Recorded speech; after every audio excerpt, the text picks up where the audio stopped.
Hey.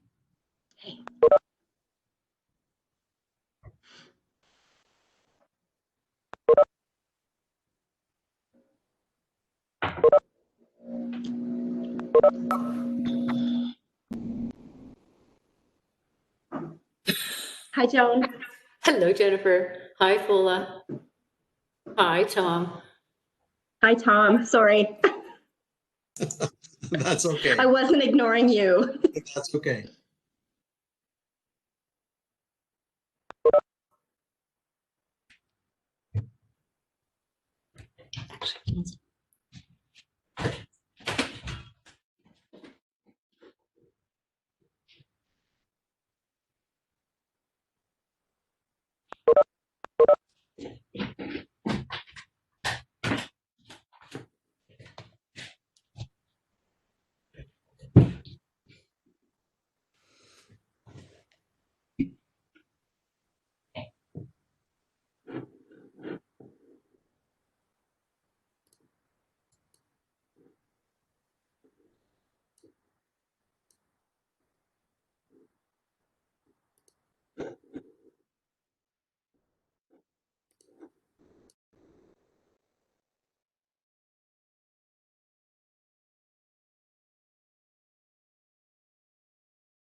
All right, we're at 2 o'clock. Welcome, everybody. Ms. Foster, do you think we're okay to proceed?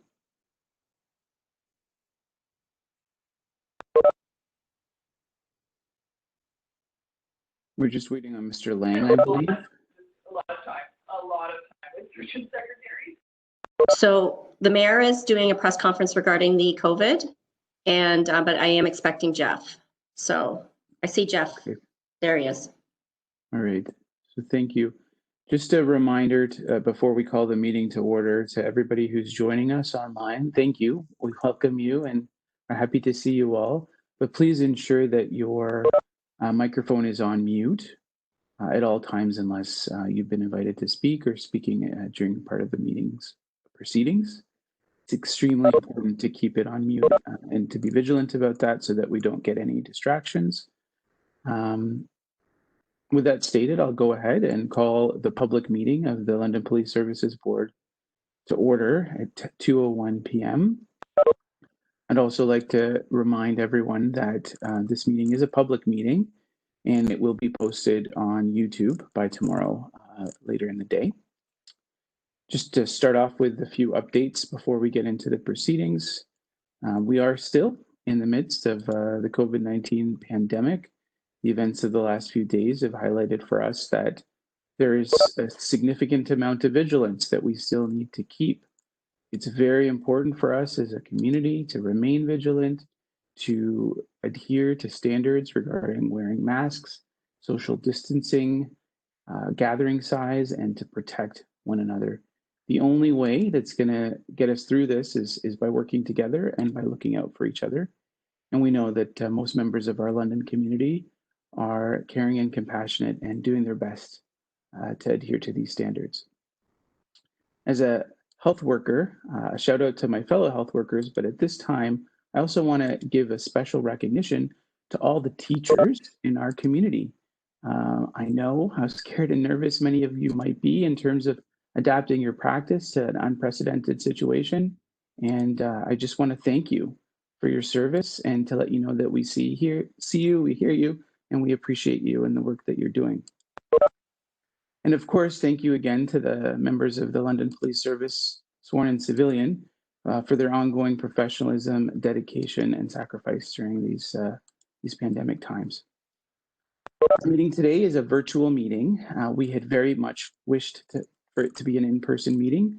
However, the current circumstances do not permit that to happen. We would love to get back to in-person meetings as circumstances permit, but we will still do our best to convene and to engage in as much of a transparent way as possible with the limitations of virtual meetings and existing technology. I'd also like to take a moment to welcome our newest board member, Ms. Christine Wellenreiter. She joined our board in July, and today is her first board meeting. She works at GLC Asset Management, where she is a Vice President of Marketing and Communications, and she brings a considerable amount of experience and knowledge to the board, and we're very excited to have her join us as we bring ourselves to a full complement of 7 members. In addition, I'd like, on behalf of the board, to especially recognize a member of LPS, Constable Evan Harrison. Constable Harrison is the winner of the Police Association of Ontario's 2020 award. What's particularly noteworthy is that the constable was nominated by various community members in the London area for his positive impact as a school resource officer and his volunteer work with children in the community, such as at the Children's Hospital where I work, and as a non-parent coach in a local minor hockey league. The board would like to send Constable Harrison our heartiest congratulations on this honor and recognition. So with that stated, we'll move forward and I'll ask if there's any disclosures of interest. With none noted, we're going to move forward into the introduction of addendum items where we will be adding, I believe, just one item. Sorry, no, it's already on the agenda regarding committees. So there's no additional items for new business today.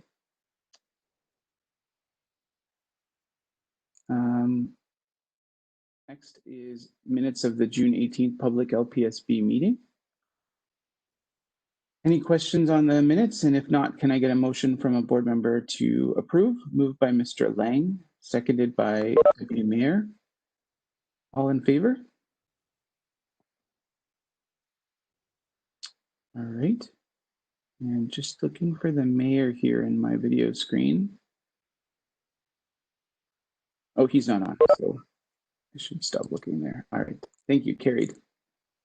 We'll move into agenda item number 5, a mid-year update on the Diversity, Equity, and Inclusion Plan, and hand the floor over to Deputy Chief Betts. Thank you, Chair, and through you to the board, and welcome to all our members here present. By way of reminder, this plan was introduced in January of this year and rebranded to include not just diversity, but also an equity and inclusion. Diversity and inclusivity, of course, being two of the values for London Police Service. All three of these are important, but ultimately our overarching goal is to be an inclusive place of employment. We'll achieve this by focusing on equity and embracing diversity. It's important to remember that this plan is not static. It is intended to be agile and nimble. I won't labor over each of the 21 points that you have before you in their report, but I would like to simply say that we continue to work on building our relationships, improving our capacity, and enhancing our ability to connect with our entire community.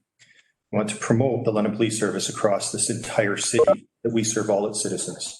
Of course, there are many reasons for this, and not the least of which is that we've had some difficulties achieving some of our goals to date. And in great part, this is because of the forced distancing from the current global pandemic, which you've already spoken of. It certainly has changed the way in which we interact with each other at this particular time. Make no mistake that our path to diversity, equity, and inclusivity is a journey and it's not a destination. And our journey did not start with this plan. As you will have seen in the report, 17% of our sworn membership has 1 to 5 years' experience. And within that cohort, 1/3 of those officers are women, and approximately 18% are from Aboriginal or other ethnic or ethno-cultural communities. This proportion of diversity is consistent with the goals of our plan and is reflective of our increased recruiting efforts to enhance our inclusivity and diversity, the London Police Service.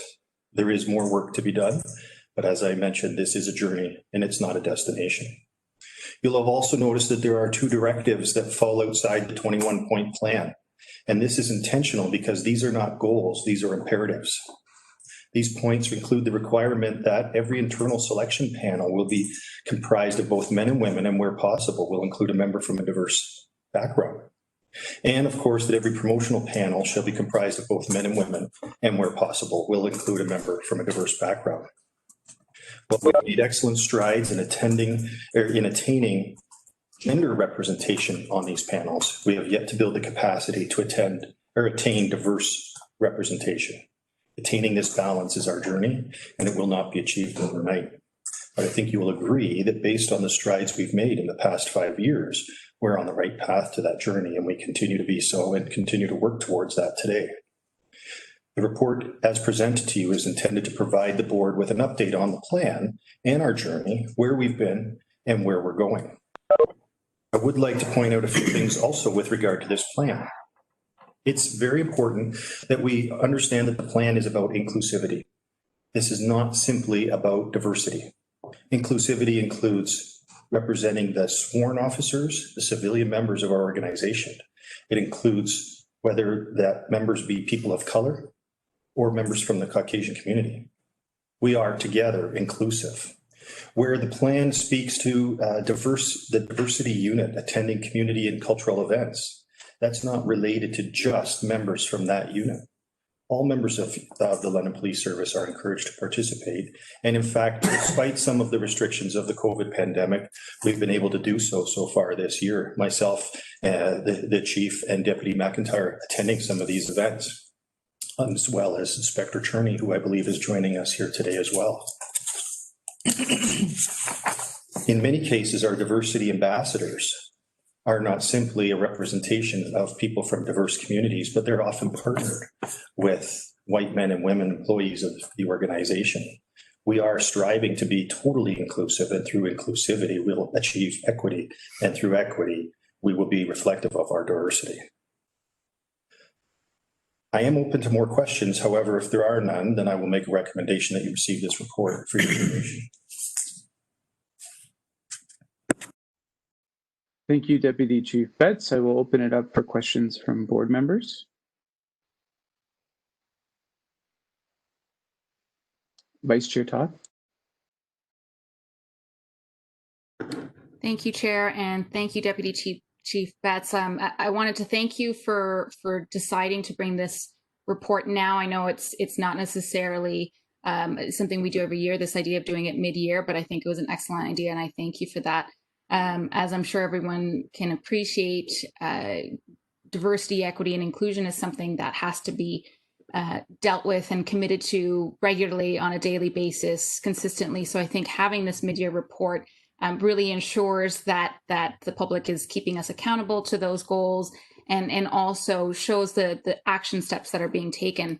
I also wanted to point out that Dr. Monoki is a very excellent choice, so I'm excited to see that he's involved.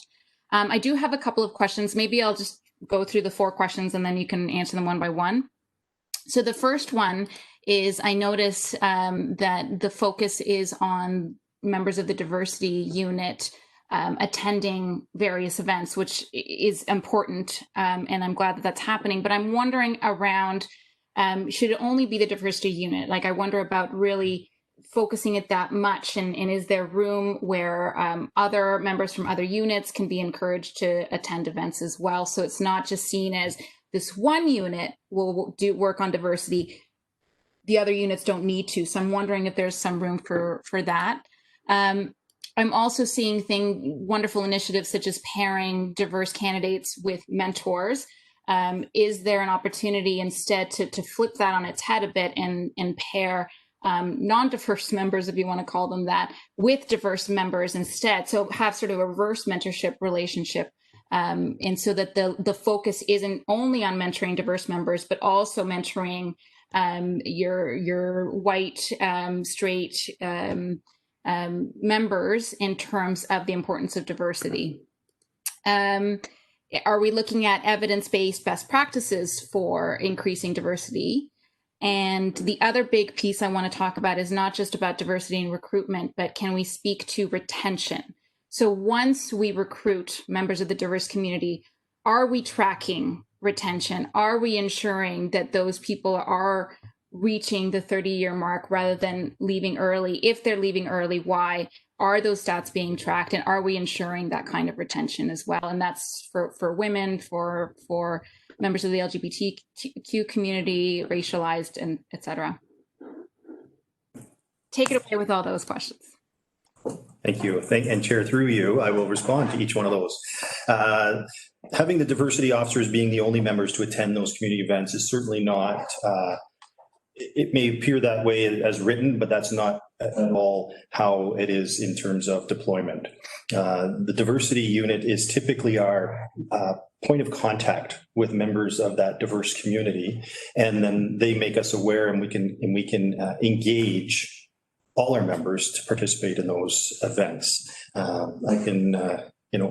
went to an event this past summer with an Indigenous community, and none of the members present were from the Indigenous community or the diversity unit. So we do encourage that, and that really does speak to your second point, which is excellent, and I certainly have made note of, and that is around some of that reverse mentorship that you spoke of. Tremendous learning opportunities there. The mentorship, as we had envisioned it here, and this is where I talk about being agile and nimble and able to adjust. The mentorship, as we had envisioned it, was to speak to your fourth question around retention and how can we bring our members and keep our members and have them feel included and part of the London Police family. However, there's a tremendous learning opportunity that may not have been capitalized on, as you've quite well pointed out.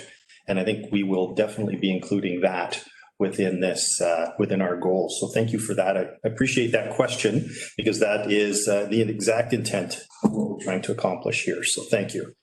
The evidence-based practices, we definitely continue to work on that aspect of our approach to recruiting, retention, and hiring. There's not a tremendous amount of work that has been done in that area within the policing field. Having said that, I am happy to know that at the Canadian Association of Chiefs of Police level in August, the Diversity, Equity, Diversity and Inclusivity Committee has now become a standing committee of that particular board. So that's an important step that will help us to gather some of that evidence-based information that you speak of. Our members are not isolated and unique to the London Police Service. They have contacts throughout the province to help us. And in fact, our diversity unit works very closely with our recruiting unit to help to engage and sell the London Police Service as an employer of choice in the City of London.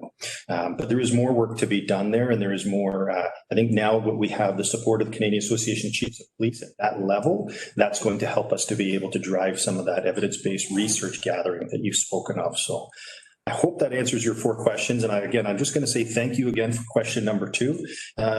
This is the value of perspective and diverse thinking, and you've certainly helped me to make my point here. So thank you for that. Thanks, Deputy Chief. Are there any other board members that had comments or questions for Deputy Chief Betts?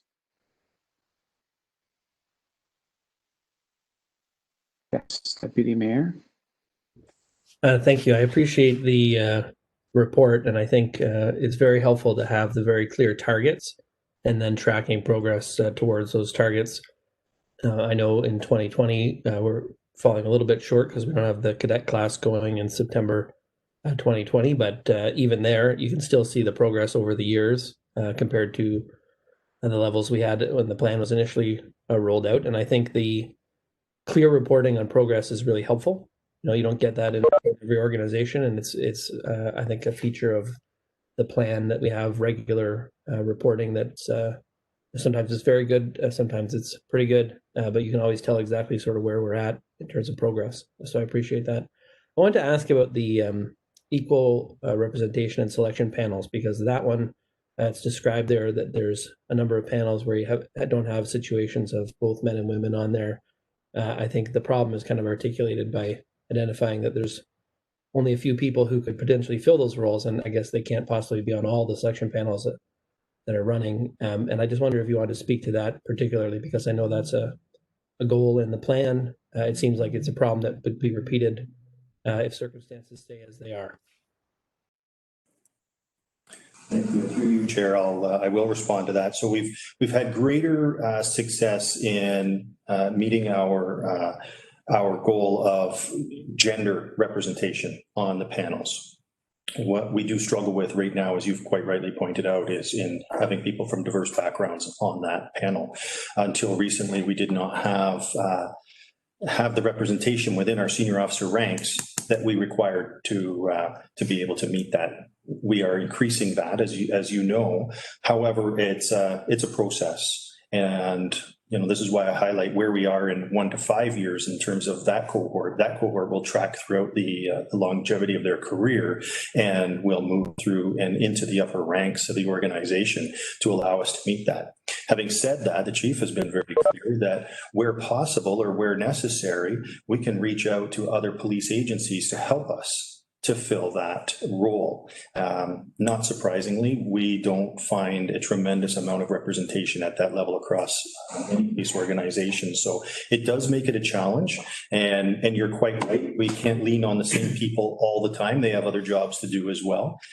But it is something that we certainly are cognizant of. And it's a question asked of every selection panel. Do you have that representation? And if you don't, what have you done to attain that? And if it's not possible, then we'll move forward. But if the answer is no, we don't, and no, we haven't done anything to attempt to meet that, then the selection panel does not go forward until we've satisfied ourselves. That is embedded in our policy. Thank you.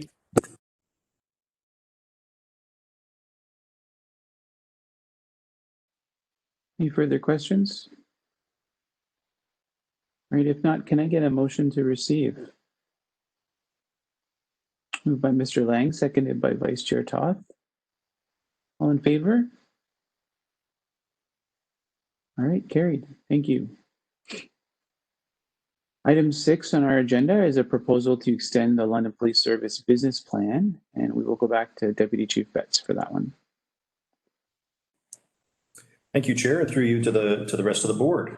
I have some copious speaker notes on this one because this is a fairly significant departure for us here. So this report's being presented to the board to seek your support to extend the current business plan, which expires at the end of 2021. You have a lengthy report in front of you, and I'll try to summarize some of that.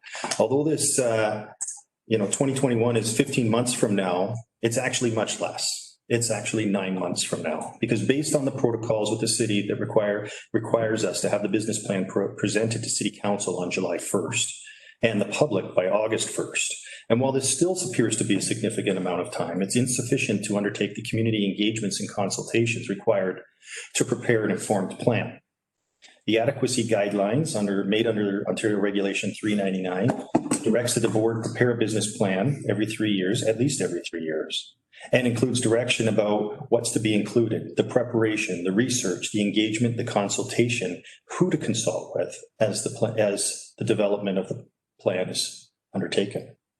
The current global pandemic has all but shut down all those sources of data required for the environmental scanning process, with no immediate availability of dates identified.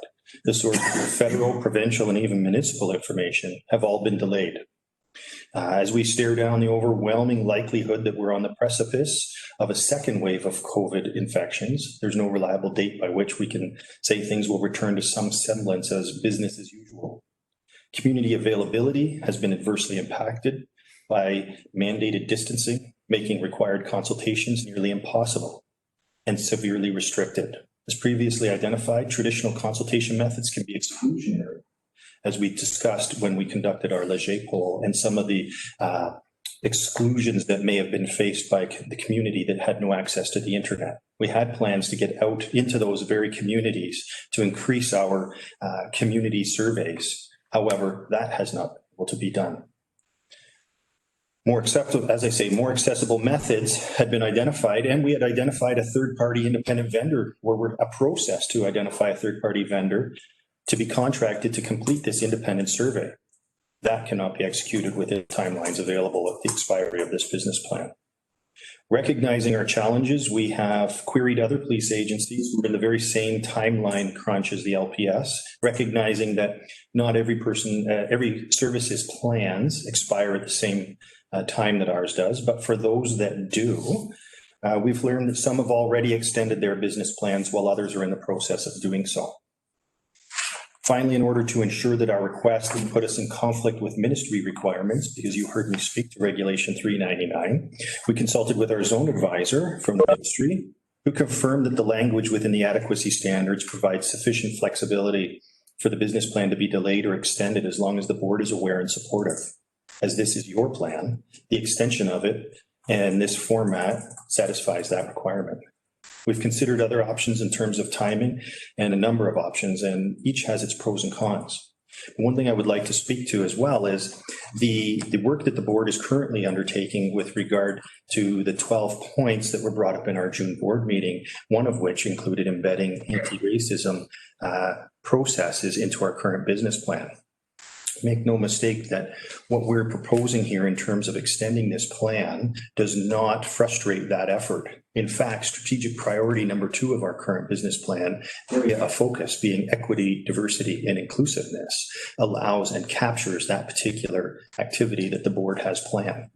As also mentioned previously in my last report, our diversity, equity, and inclusion plan also provides for a nimble and agile response within the goals of that plan. So we can meet the board's commitment to embedding anti-racism in our business plan, even if we extend this. So we have 3 options that we have presented to you. Each has its pros, each has its cons. And any option will trigger a requirement to notify the city to avoid conflict with their protocol. Option number 1 is to extend our business plan by 1 year, 2019 to 2022. That would allow us more time to focus if we have returned to a semblance of normal. Of course, the disadvantage to that is extending the plan by 1 year is anticipated, if we have this anticipated second wave, as we've talked about being on the precipice of, that may be severely prolonging our ability to complete this plan within that timeline by extending 1 year. Option B, extend the plan by 2 years, allows us all the same advantages of option A, and it will align with the City of London's strategic plan. The city's current plan is 5 years and runs from 2019 to 2023. Extending the plan by 2 years will reduce the risk of development of a plan being impacted by a potential second wave. However, the option that we're going to suggest and we're recommending is option C. And option C is to extend the plan in such a way as to permanently resemble the City of London's financial budgeting plan. Ideally, the planning and budget process should be working together within the same timeline, since one is closely tied to the other. And we've often discussed this in our own budget presentations, how our business plan is driving our demands. The difference in timelines between the current 3-year business plan and a 4-year multi-budget plan can be problematic because of the misalignment of that timing. If option C is not pursued, and it certainly doesn't have to be, then we go into that again knowing that we are misaligned with the city's budget timelines. Option C is the favored option, not just for the police service and the board, but also the city and the taxpayers, which gives them some semblance of advance notice of what's being planned for the city budget in terms of policing costs. In terms of costs, there will be some unavoidable expenses associated, and that's with this necessary delay, including the costs associated with contracting an independent agency to conduct a community survey, something we were prepared to do this year. However, as outlined, there is no possible way that we could have utilized those funds this year in any event. So we will be looking to absorb those costs in future budget years. As you know, we're one of the few municipalities that employs a 4-year budget versus 1 year with a 4-year forecast. This makes us in London somewhat unique, and a unique solution may in fact be what's best for the city, for the taxpayer, and for the police. In fact, it would be advantageous to have a board member part of our business planning team to help us as we shape the next business plan. And our recommendation is that the board approve option C to mirror the City of London's 4-year multi-year budget process as a permanent business plan model. We notify the city of that and update that protocol as well. Certainly open to questions, should you have any. Thank you, Deputy Chief Betts. I'll take questions and comments from members of the board.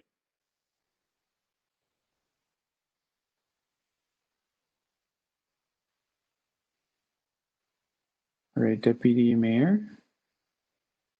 Yeah, I appreciate the presentation and clearly laying out a couple of different ways that that could go. I don't want to turn the discussion into a full-on articulation of what has happened in terms of the pandemic and how it might have disrupted progress on some of the key objectives in the business plan. But I guess I'm trying to think about, what is the timeline for realigning the business planning process. Related to that is sort of how are we doing in terms of progress on those key objectives, and what of those things has been sort of disrupted by the pandemic itself. So this 3-year plan, we're trying to get a certain number of things done over the course of the 3 years. If we were to take it to 4 years and keep all the same objectives, would we get those things done? If we were to take it to 5, would we be kind of out of things because we've accomplished all the things and we're kind of looking for new stuff? I'm a bit concerned about taking it over a long time period if we think we're going to have accomplished a lot of these things in year 4, for example. So I just wonder if we, the chief or the deputy chief, want to weigh in on that.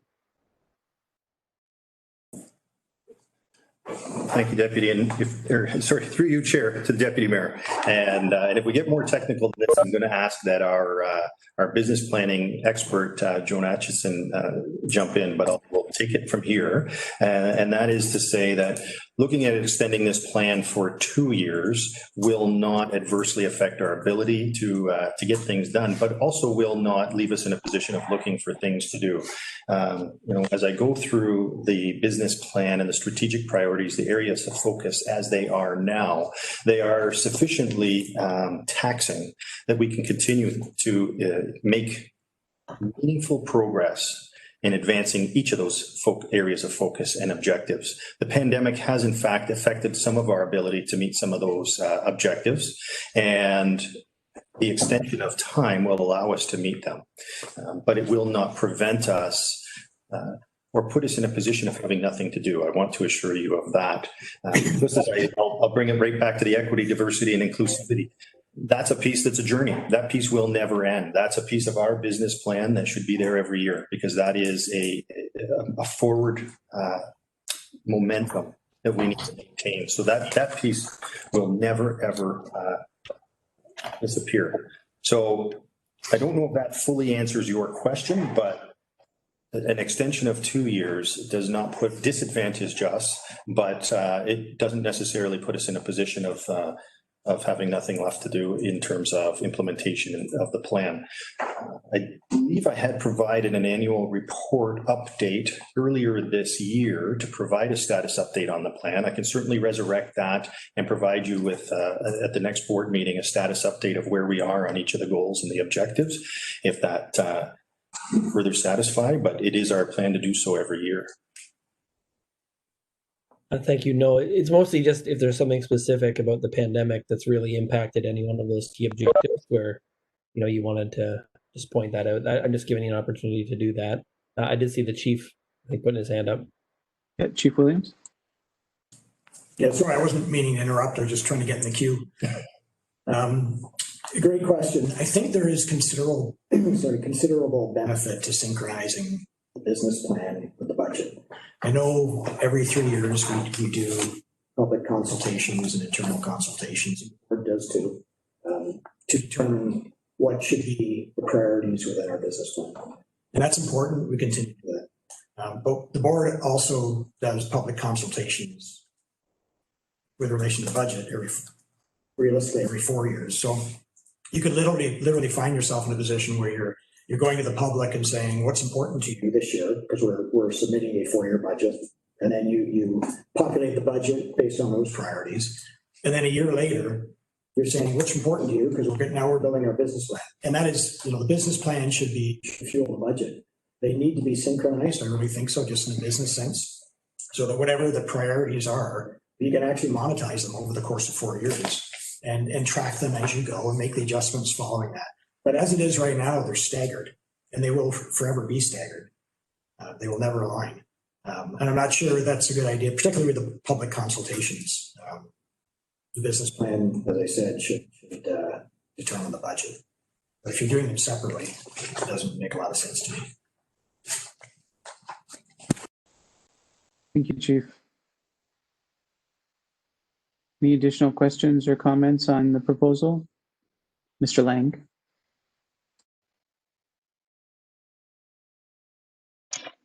Thank you, Chair. First of all, I'd like to comment on the thoroughness of the report and the job well done on bringing this forward from staff and the team. I think this makes a lot of sense on a number of fronts with regards to the alignment and the synchronization of the business plan process and the budget process.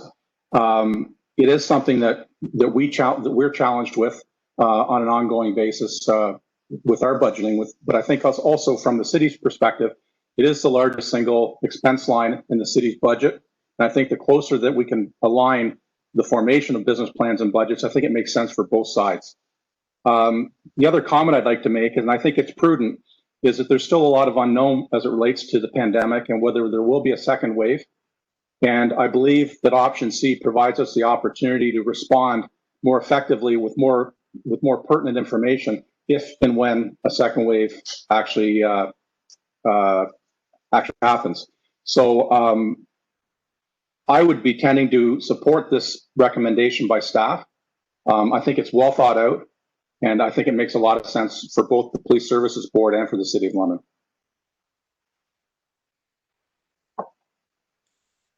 Thanks, Mr. Lang. Any additional comments or questions? Seeing none, Deputy Mayor. So I wonder if perhaps Deputy Chief Betts, through the chair, if you could walk me backwards from, I guess, the start of this update process, if it was out in the future and it was aligned with the city multi-year budget process, when would the sort of initial work on the business plan update start? Would it be March of 2022? Is that when it would get underway and then would land July the following year? Chair, through you to Deputy Mayor, this is where I'm going to turn us over to our planner here, Joan Atchison.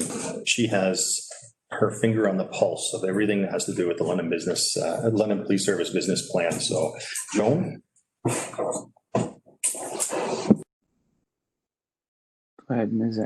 Atchison.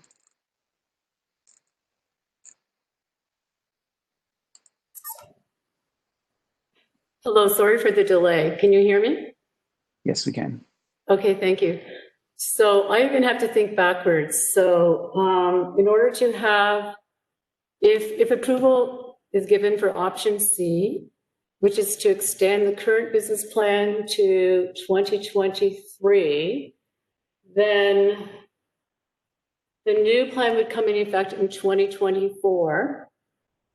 And it would be approved by City Council by June of 2023. But the consultation process would have already started in the fall of 2022. And that's not to say that we wouldn't be doing an ongoing pulse checks with cross-sectoral committees or other best practices in the meantime. That should give you an idea of the timelines. Do you have any other questions? Thank you so much.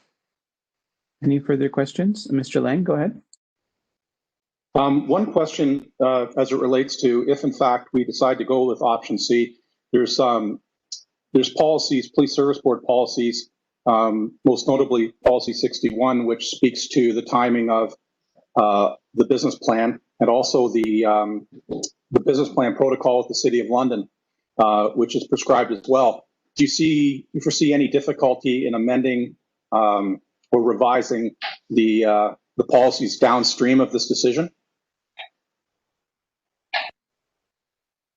Chair, through you, I foresee no issues modifying our police service board policy if the board adopts this recommendation, although that has yet to be determined. We would, of course, have to prepare a memo and a request to the city that we would advance through and obtain their approval. I don't think that would present an issue for us either, as it is advantageous to the city to have us aligned with their process. If I may comment further, at the top of page 4 of the report you have before you, there is some commentation on consultation that has taken place with the ministry representative regarding this very type of situation. And one of the police services that has already gone through this process is Ottawa Police Service. And their extension to extend was approved at their May 2020 meeting, and the minutes are posted on their website. So we would not be the first to go through this process. Thank you. If there are no further questions or comments, or go ahead, Deputy Mayor. Thank you. So I wanted to check with my board colleagues and also with administration about the timing here. So I appreciate the answer. So first I want to clarify, I guess, when we talk about sort of permanent alignment, are we talking about having 4-year business plans from this point on, not 3-year business plans? That is correct. And that we've had some feedback from the ministry on the idea of having a 4-year business plan, not just in the pandemic disruption, but in the long term? That is correct. Okay, so I think I generally like that idea. And I think the question is how to align these things. And I will say when the city's multi-year budget cycle was established, the last year of the budget cycle is the first year of a new council term. And that's quite deliberate. The idea is that you sort of have 1 year for anyone who's new, who's been elected, They can deal with the last sort of budget from the previous council, and then they make their changes heading into the second term or second year of their term, and those would go for the 4-year period following. And I wonder about the idea of starting the consultation process essentially to span the election year, whether that's really a good idea. So I wonder if we were starting it in March or even the fall of 2022. If we started in the fall of 2022, that would be like the high pitch of the election. So September, October is very busy and will be on a regular basis going forward.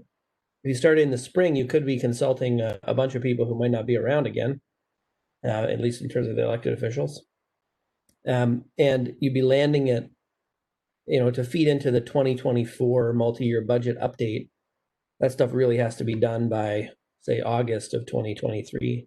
I think the timeline would work, but you would have to be consulting just in advance of a turnover in the municipal council, which also happens to coincide with the fixed election dates for the province as well. So, I just wonder about that, if that's a good idea to be starting it then, or if you want to be starting it either earlier or later so that it's landing and you have a bit of overlap, maybe the midpoint of those cycles rather than exactly coincident with those cycles. Because I think the idea of having a 4-year planning horizon makes a lot of sense. I just don't know about having it start exactly at the same point, because you have such a long consultation process that has to start quite early.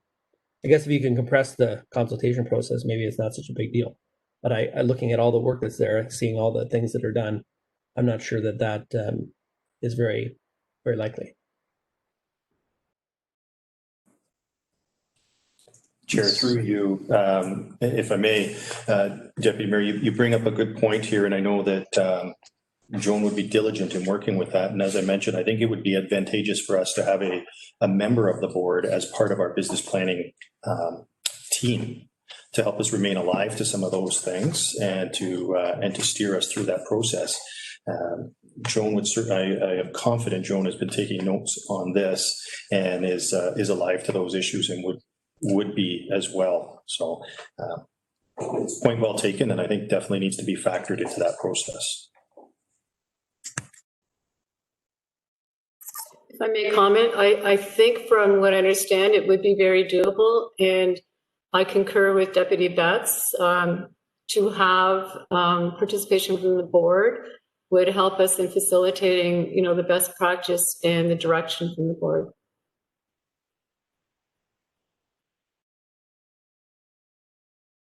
Thank you. Councillor Cassidy. Thank you, Mr. Chair. So I just want to go back to the legislative and regulatory requirements. So notwithstanding that there is some flexibility and leeway around that 3 years, I still have some of the concerns that Deputy Mayor Helmer raised about we are in a pandemic, and so perhaps that's where this leeway is coming from.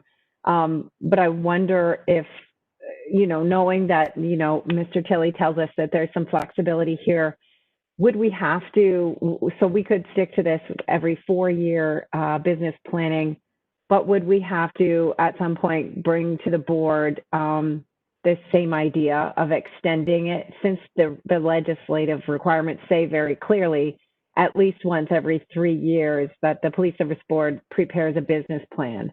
So would this be sort of something that would have to come to the board, maybe simply as a housekeeping matter, that we extend this again, this cycle, or are we all good and not have to worry about it at all? Councillor Cassidy, so that's for consideration for us on the board. We do have the recommendation,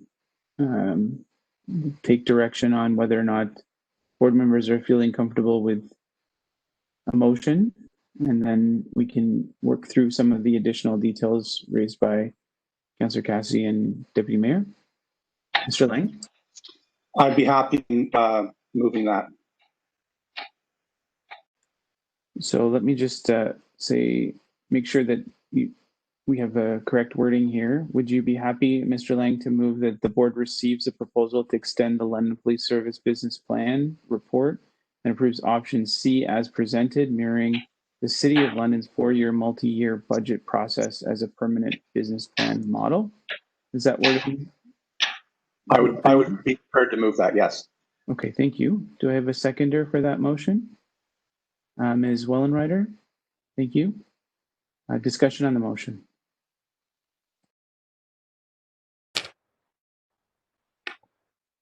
Deputy Mayor. Yeah, I don't think I'm going to support it, although, I mean, I think the idea of alignment is fine. My preference right now would be to just take it extended 1 year and see how things go, and maybe revisit again in January in advance of having to start the whole process again in March. I think delay is reasonable. We're going to have to extend it somehow given what's been going on, but I'm not sure that the timing exactly is quite right. So I'm not going to support it, but I do think it's a reasonable thing to be extending it generally. My preference right now would just be to do the one year. Thank you. Any further discussion on the motion?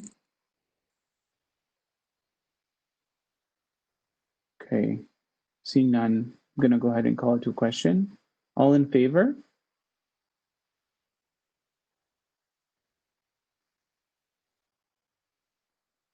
Vice Chair? Against?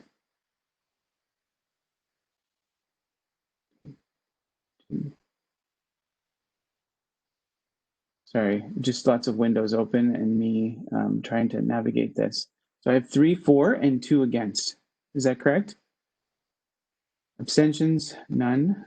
So from my understanding, the motion is carried.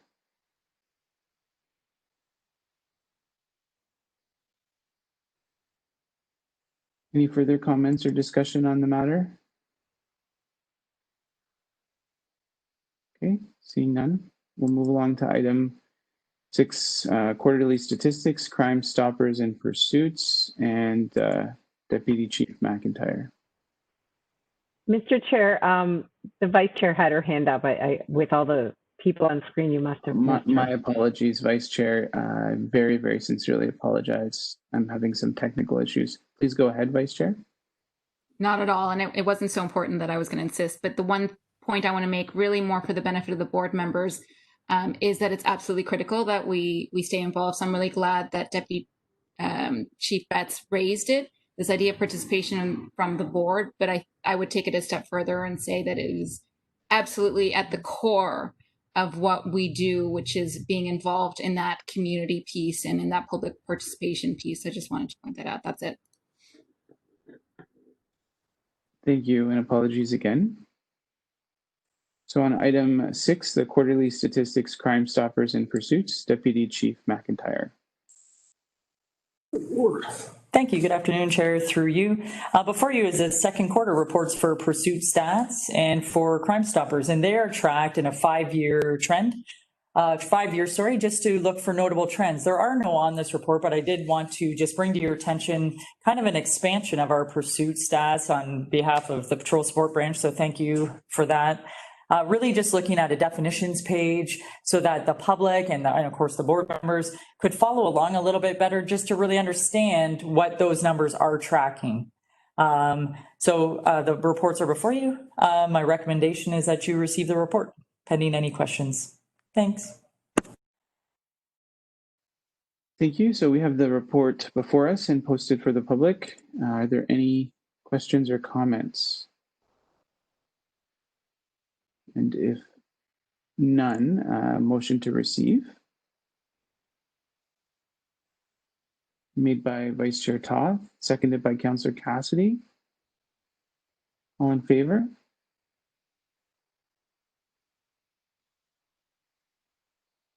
Thanks. Carried. The next item on our agenda today is quarterly statistics on complaints against police. Deputy Chief McIntyre. Thank you again, Chair, through you. So before you are the complaints as it relates to complaints against police. We talk a lot about this report, so it's important just to understand again, this report comes with the definitions page still, so we can follow along and track what's going on. This is the second quarter. So these are 5 years at a glance, and then your year-to-dates. So my recommendation is that the board receive the report, unless anyone has any questions. Thanks again. Thank you. Any comments or questions? Vice Chair Toth. Thank you, Chair. Obviously, every time we get these reports, I'm of mixed view when I see some of the numbers. I think on the one hand, we'd love to see less complaints from the perspective of hopefully that means that there are less issues. On the other hand, I strongly believe that sometimes those numbers reflect a greater willingness of people to come forward and of the police service and administration really committed to ensuring that the highest standards are being upheld. But can we just take us through a little bit of those numbers, especially for the benefit of the public, in terms of, are you seeing trends? And I ask this question every time, anything that's standing out? Are there any red flags? Are there any, if there are, any steps that are being utilized and so on? Absolutely, thanks for that.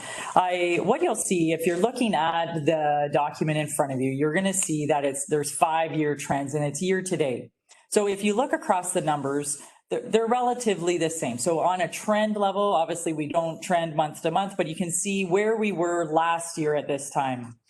I actually find that a little bit confusing, frankly. I rather the year at a glance and comparing years upon years, not moments in time within 1 year. But notwithstanding that, we report that just so it's full, frank, and fair. One thing I can draw your attention to that I would read it and kind of it jumps out at me is on the second page at the top, you'll see total allegations. So these are OIPRD or chief's complaints.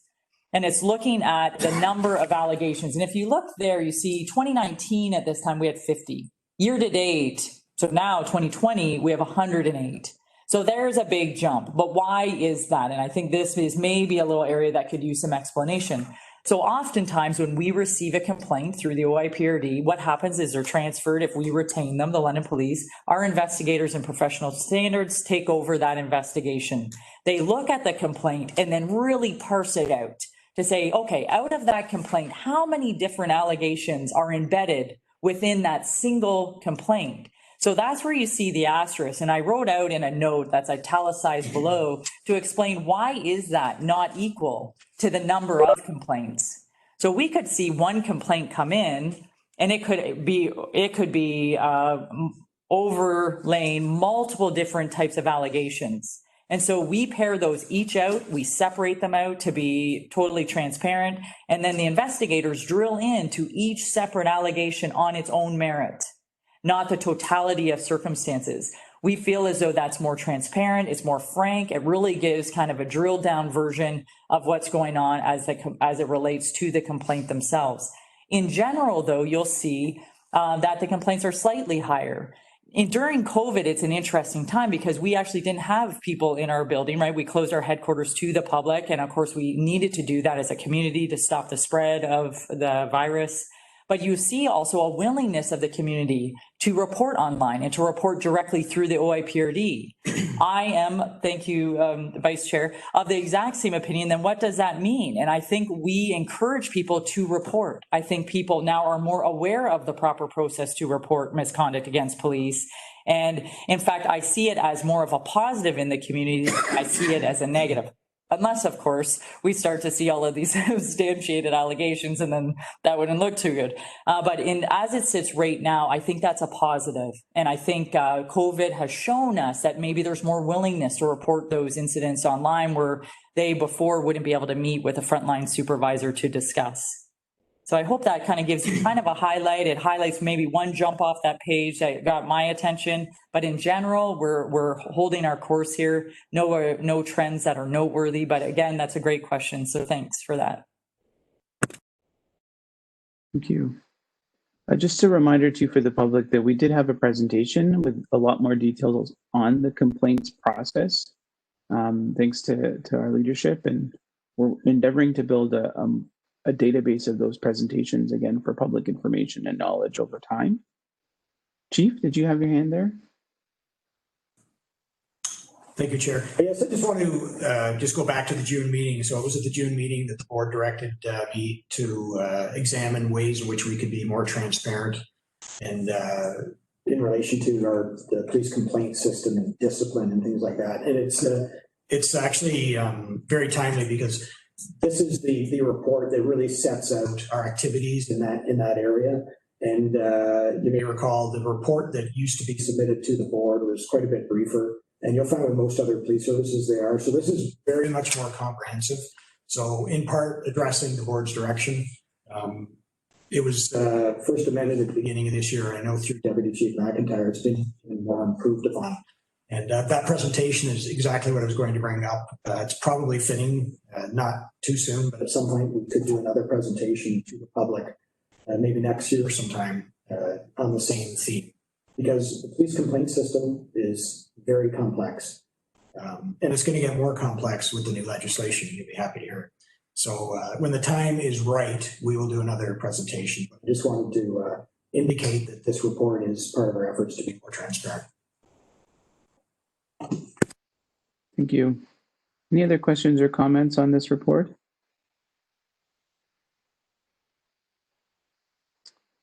Seeing none, is there a motion to receive?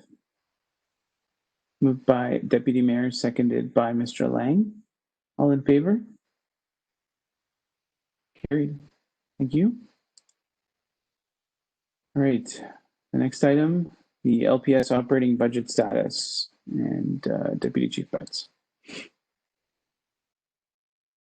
Thank you, Chair. And before I start on this, I'm hoping that I can ask for a little bit of clarification from you. We had spoken about bringing some information forward from the EMO session when I provided the update on the operating and capital budgets. I just wanted to make sure that was, I can bring that up at the end of this particular board report to tie them together. Yes, you can feel free to connect both items during this item. Thank you. Thank you, Chair. Then I will begin. This is what's presented here is a new report this year. It's intended to provide the board with insight into our current financial status as it pertains to the operating budget. It's intended that this will become a regular report. As you'll have noted from the report, we're currently sitting pretty close to a variance of $81,000. The financial planning and policy at the city, the financial planners and policy at the city have advised us that a result of plus or minus 3% variance is a good result. For 2020, for the operating budget for the London Police Service, that would mean a variance of $3.5 million. As you can see, we're far from that. In fact, we're pretty close to a zero variance. Having said that, it's highly likely that there will be further variances, and some may be favorable. However, there are a number of unknown risks and known risks that may result in if a second wave of COVID hits, as we've been discussing, especially if it hits in the manner it did in the first wave. We have implemented a number of cost-saving measures to see us through this particular fiscal difficulty related to the pressures that we've experienced as a result of COVID. Many of them are deferrals that will be incurred at a later date. Training, for example, has been canceled in many cases, but in others has been deferred. And while that has freed up some money now, much of that training is mandatory and will be required at some point in the future. Deferral of specialized training also results in something of a logjam in terms of being able to move personnel in the organization, which presents its own unique set of consequences. For example, the training of investigators tasked with investigating internet child exploitation, perhaps one of the most reprehensible crimes imaginable, is mandatory training. There are a number of courses required, and most have been canceled by the police college. So why do I say that? Well, because it means that members who've been exposed to that type of investigation for an extended period of time can't be cycled out of those units, and new members can't go in because we can't provide training for new members. That doesn't exist currently. This is but one example, but it does have a human cost beyond the financial. Another cost-saving measure was to make the determination not to send officers to the September recruit class that started at the Ontario Police College this month. This has a 13 to 15-month implication that will be felt for the next 30 years. A process to recruit, hire, and train new officers, brand new officers, is extensive and not something that we can catch up on. Furthermore, more than 50% of the recruits that we had hoped to send to the police college in September were of a diverse gender and or ethno-cultural background. At least one recruit has been scooped up by another police agency. So to speak to Vice Chair Toth's point about retention, we weren't able to retain that person before they even got in the door because of our current financial reality. Finally, the status of provincial grants has yet to be confirmed, and that represents potential liability or boon. We've approached the issue from a conservative perspective as presented to you here based on the assumption that we may not receive the funds that COVID has impacted our ability to provide some of the tasks associated to those grants. For example, we're aware that the ministry is reviewing the status of the prisoner care and transportation funding for 2020. And while it's been announced that the 2020 funding won't be affected, that remains to be seen once their review has been completed. There's also a risk, a very real risk, that if the 2020 funding is not affected, 2021 may be. The safety net in this case is our unfunded liability reserves. Our current unfunded liability reserve balance is $8.5 million. That's within the city's projected recommendations. What I will speak to as well is the impact that this may or may not have on our operating and capital budgets for 2021. As you know, we're required to provide an update to the city for the 2021, 22, 23 operating budget projections. The budget, the four-year budget, was approved by City Council last year. It has been reviewed, and we have not sought any increase to the 2021 operating budget. It's worth noting that salary and benefits account for approximately 97% of our net budget, which is reduced to 90% of our gross budget when we factor in those revenues and grants that I talk about being at risk. Availability of revenues and grants are by no means certain and leaves little wiggle room for personnel spending. How do we compare to other single-tier municipalities? Well, we are the second lowest cost to taxpayers with the second lowest number of police officers for every 100,000 people. Sometimes we refer to that as cop to pop. Interestingly, the lowest cop to pop municipality is the Ottawa Police Service, and they've recently committed to adding 100 officers to its baseline in 2020. The London Police Service sought and was approved to hire 5. So how do we rank against other other single-tier municipalities in terms of our crime rate? Well, we actually have the third highest crime rate of single-tier municipalities with a population over 100,000. That translates to just over 6,500 reported crimes per 100,000 people, about 2,500 more than the provincial average and approximately 1,100 more than the national average. The positive side is that here in the City of London, our violent crime rate is lower than the national average, but still slightly higher than the provincial average. These are 2018 numbers, because as we've also talked about in our discussion around the availability of research in the business planning process, the 2019 numbers from our comparators are not available. All other comparators have been delayed as a result of the COVID-19 pandemic. So you're probably asking yourself, as are those who are listening today, how do we manage this? And how do we overcome this challenge? And quite frankly, we do it through overtime. As we presented in the 4-year budget presentation, London Police Service has relied heavily on overtime to maintain our service levels within the organization. This has obvious detrimental effects on the members in addition to increasing our costs. But the biggest cost, as I've mentioned, is the wellness of our members. We're currently averaging approximately 80 members, or just under 10% of the workforce, who are on an accommodation, many of whom will never return to active duty, but who are accommodated and on the roster as strength and cannot be replaced. So why am I telling you that? I'm telling you these things because in our current environment, it's important to restate these facts. that it goes beyond the headlines. These are just the numbers that rarely, if ever, make it to the headlines. This is the story behind the reality of policing in the City of London. And as a board, it's important that I share this with you so that you understand where our budget goes and how we got to where we are today. I would be seeking a motion or a recommendation that the board, I'm sorry, I'm just going to find this, the wording here for the recommendation.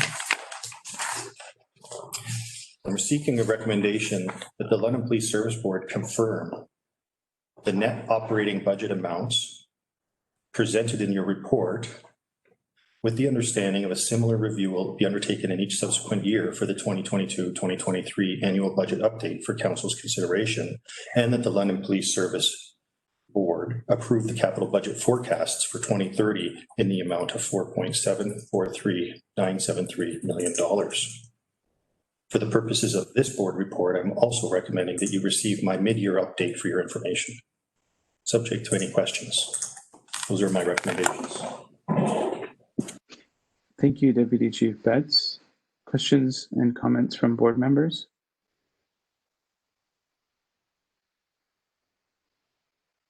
Deputy Mayor, and then Mr. Lang, did you raise your hand there? No, okay. Deputy Mayor, go ahead. Thank you. First, I appreciate the report, and I think it's very helpful to have this kind of mid-year status update on how things are going. I think the pandemic has disrupted things even more than usual, but I think just generally it's practice to have this kind of report to see how we're tracking.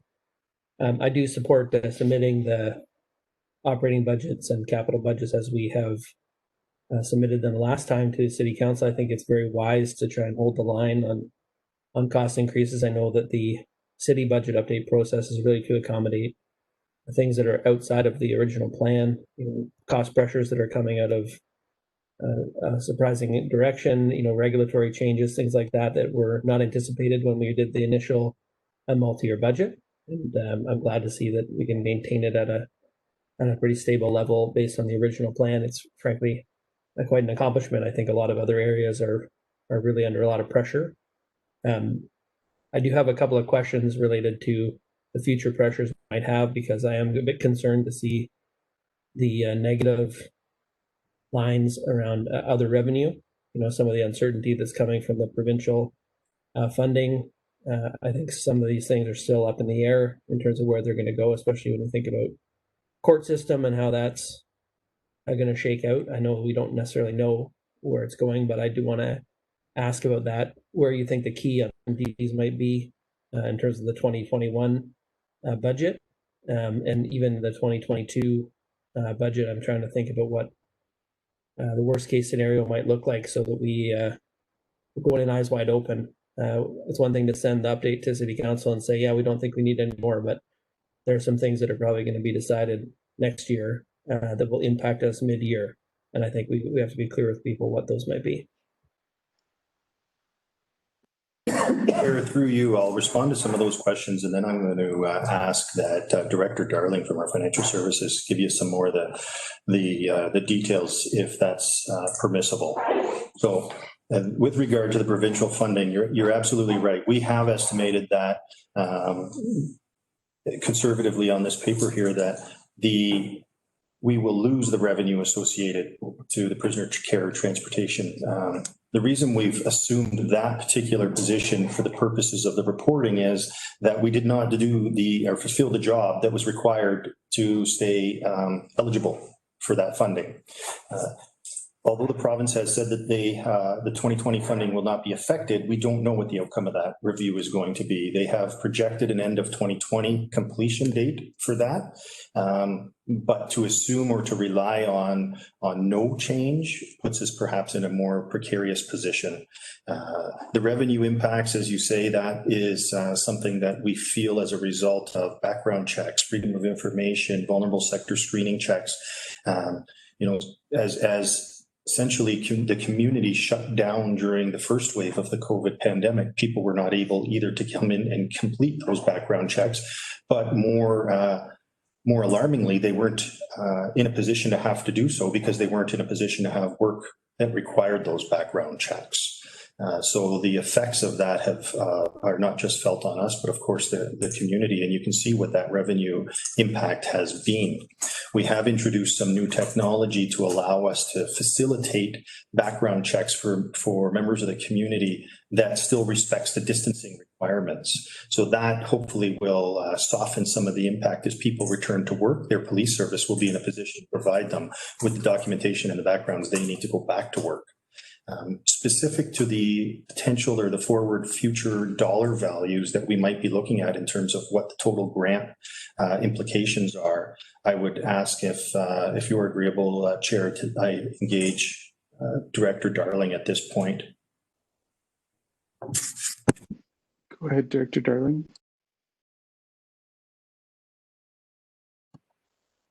Thank you. Through the chair, the court prisoner or the court security prisoner transportation grant for this year is slightly over $3 million. And the contract that is in place for that grant expires December 31st of 2020. So when they initially introduced this program a number of years ago, there was a lot of lead up and a lot of work that went into determining what was eligible to claim under the grant.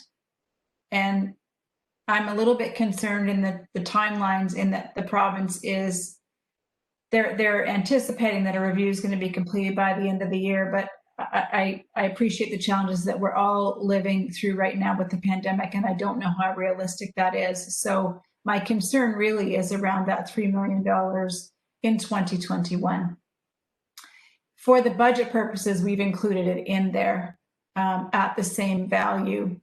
Even with that, in 2020, the amount was considerably less than we had in the previous year. So every year, the province kind of reallocates. I believe it's 118 million province-wide, and they reallocate that. And our allocation went down for 2020. So we had to find that money internally, even for 2020. So we really don't know what the implications are going to be for 2021.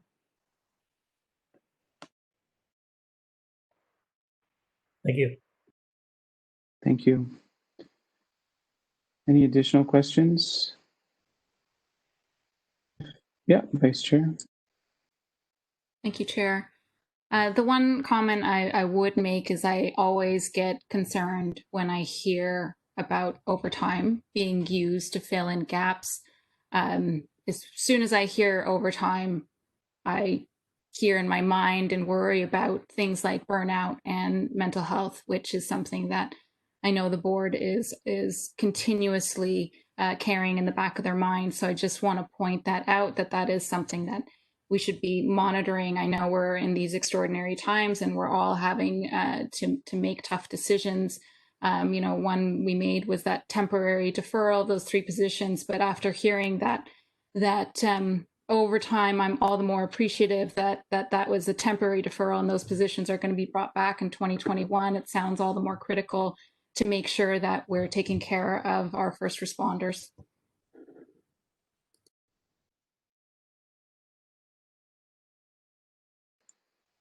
Thank you, Vice Chair. Are there any other comments? All right, can I get a motion to receive? Moved by Councillor Cassidy, seconded by Ms. Wellenreiter. All in favor? Carried. Thank you.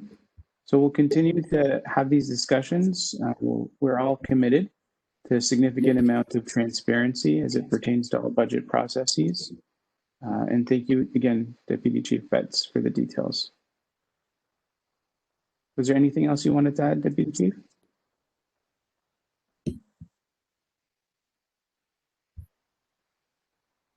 Good.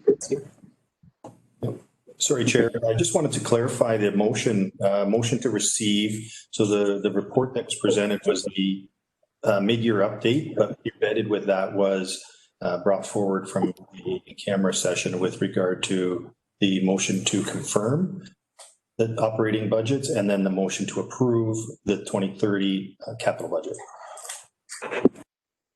Yes, that was my understanding. Is that the understanding of the remainder of the board as well, given our approval of all these figures? Okay, thank you. All right, so we're moving right along. The next item on our agenda is board committees.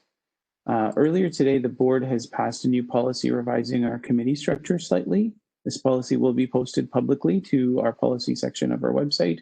Thanks to our administrators, we have posted all our policies for the public transparently for anybody to see what our policies are. We will have 2 committees moving forward. One committee consists of focus on finance and administration, and another committee is the governance committee. At this time, in public session, I would like to take nominations for the chair of each committee and then develop and list the slate of board members on each committee. So I think we'll start with the Finance and Administration Committee. Is there any nominations for chair of Finance and Administration?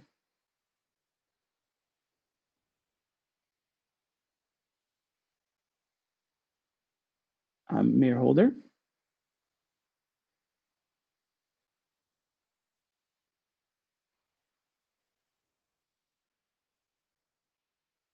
Thanks very much, Chair. I'm inclined to ask as a question. I know that Deputy Mayor Helmer has done a very tremendous job in doing this, and I know that Jeff Lang has a tremendous interest in this. So I'm kind of not sure because I haven't pre-discussed this with either of them.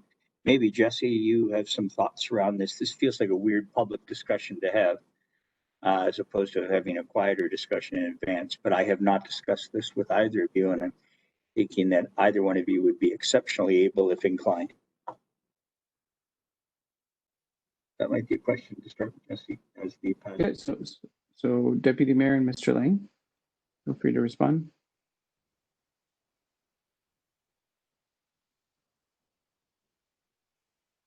Who wants to go first? I'll go first.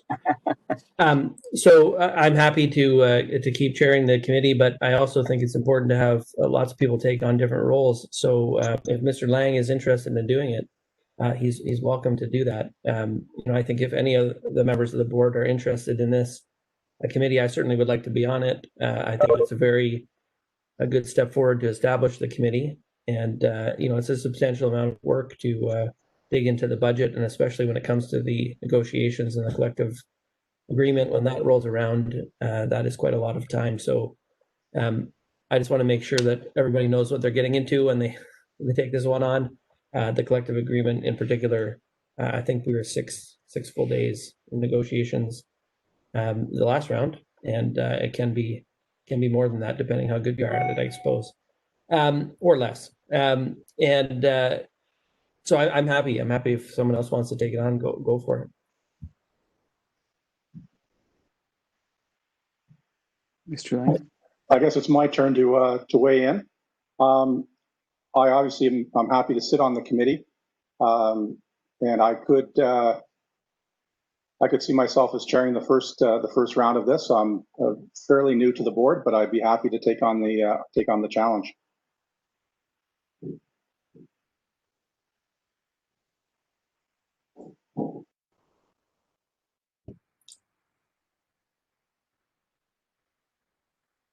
Ms. Wallenreiter? I'd be happy to be a part of the committee. I think I'm a bit too green at this point to be the chair, but happy to participate and contribute. Thank you. Is there a motion that perhaps a member could put forward with the suggested slate and chair, Mayor Holder? Thanks very much. Happy to move that the committee be made up of Deputy Mayor Helmer, Mr. Lang, and Ms. Wellenreiter with, did I get that right, that Mr. Lang has agreed to be the initial chair? I just want to be clear on this. Then that would be my motion, Chair. And I like that balance of having 3 and 3, and you kind of get to sit on everything if you want to. Chair. Thank you for the faith in me. Any seconders to the mayor's motion? seconded by Vice Chair. Any discussion on the motion? All in favor? All right, thank you. Okay, moving forward with the Governance Committee, Chair and members. Mayor Holder. This makes it really easy when I look at the leftovers, and I say that in the most thoughtful way, which leaves Vice Chair Toth, Councillor Cassidy, and myself. Again, knowing that you're sitting on both, I've just presumed, sorry, Chair. And frankly, I'm not able to chair candidly, but I don't know about Councillor Cassidy, who I know chairs the health unit, or Ms. Toth, who's never so busy, is she? But I would actually look at both of them as to whom one of those who might be willing to chair. Move this discussion along, Chair. That's why I'm being a little presumptuous. Maybe we can end with them comment that idea, please. Thank you. I'm all for moving the discussion along. Vice Chair, Councillor Cassidy, any takers? Should we engage in some contest of wills or anything like that? I'm happy to chair, but Maureen also happy to take second. Councillor Cassidy? Yeah, I'm happy to nominate Vice Chair Toth to chair this committee. I was hoping to sit on this committee rather than finance. As the mayor mentioned, I chair the Board of Health, and we also meet on the exact same Thursday every month. So soon after we finish this meeting, I get to go chair the meetings of the Board of Health. So knowing that finance also meets on the Thursday, even though it's only 4 times a year generally, yeah, I was trying to give myself a break on Thursday. But yeah, I'm happy to nominate Vice Chair Toth to chair the Governance Committee, and also put forward the motion that the mayor and I also sit on the committee with the Vice Chair. Thank you. A seconder? By the mayor? All in favor? Great, thank you so much. Thank you for that, and appreciate for the public that this is a little strange, but we just want to make sure that we do everything as transparently as we can. Item 11, we're going to discuss access to the COVID-19 portal. I'll let Deputy Chief Betts get started with this and add some comments once he's spoken. Thank you, Chair, and through you to the rest of the board and those viewing here.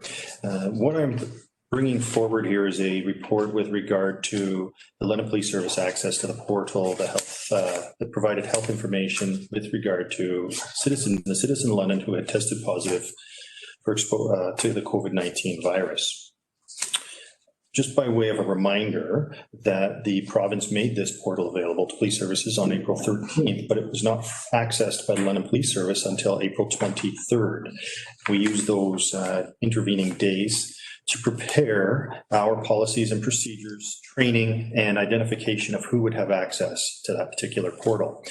I think most importantly, from the access perspective, the ministry and the Solicitor General's office provided direct information and restrictions on who could access that portal, and it could only be people who were routinely involved in dispatching officers to be engaged in response to calls for service, or it had to be a member of the London Police Service who had contact, could provide information to members of the London Police Service who had contact with people in custody, and or for the purposes of occupational exposure.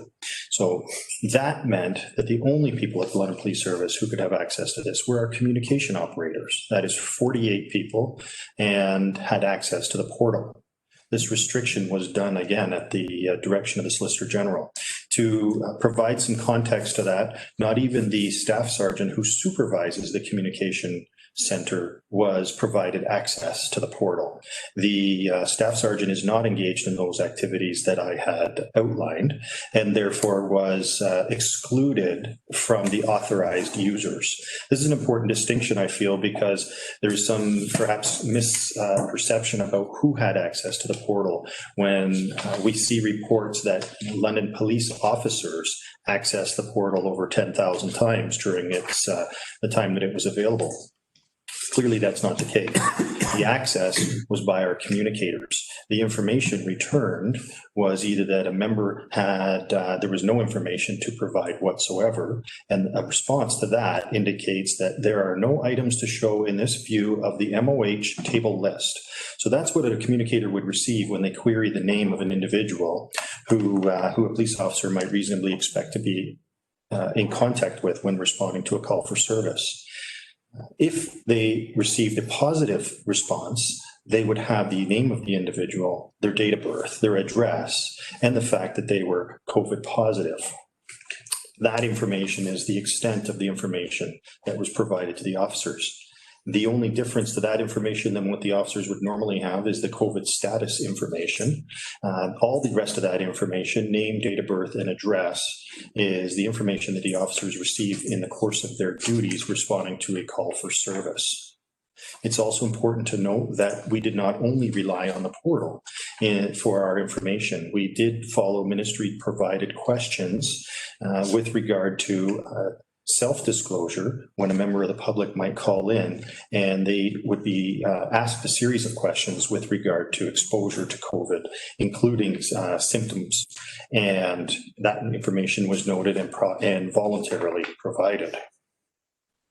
There were limited restrictions around access to the database, as I've provided to you what the information and who it could be provided to, limited collection as far as that information, and retention. So the information that was provided to us was captured in our computer-aided dispatch system as the only database where that resided.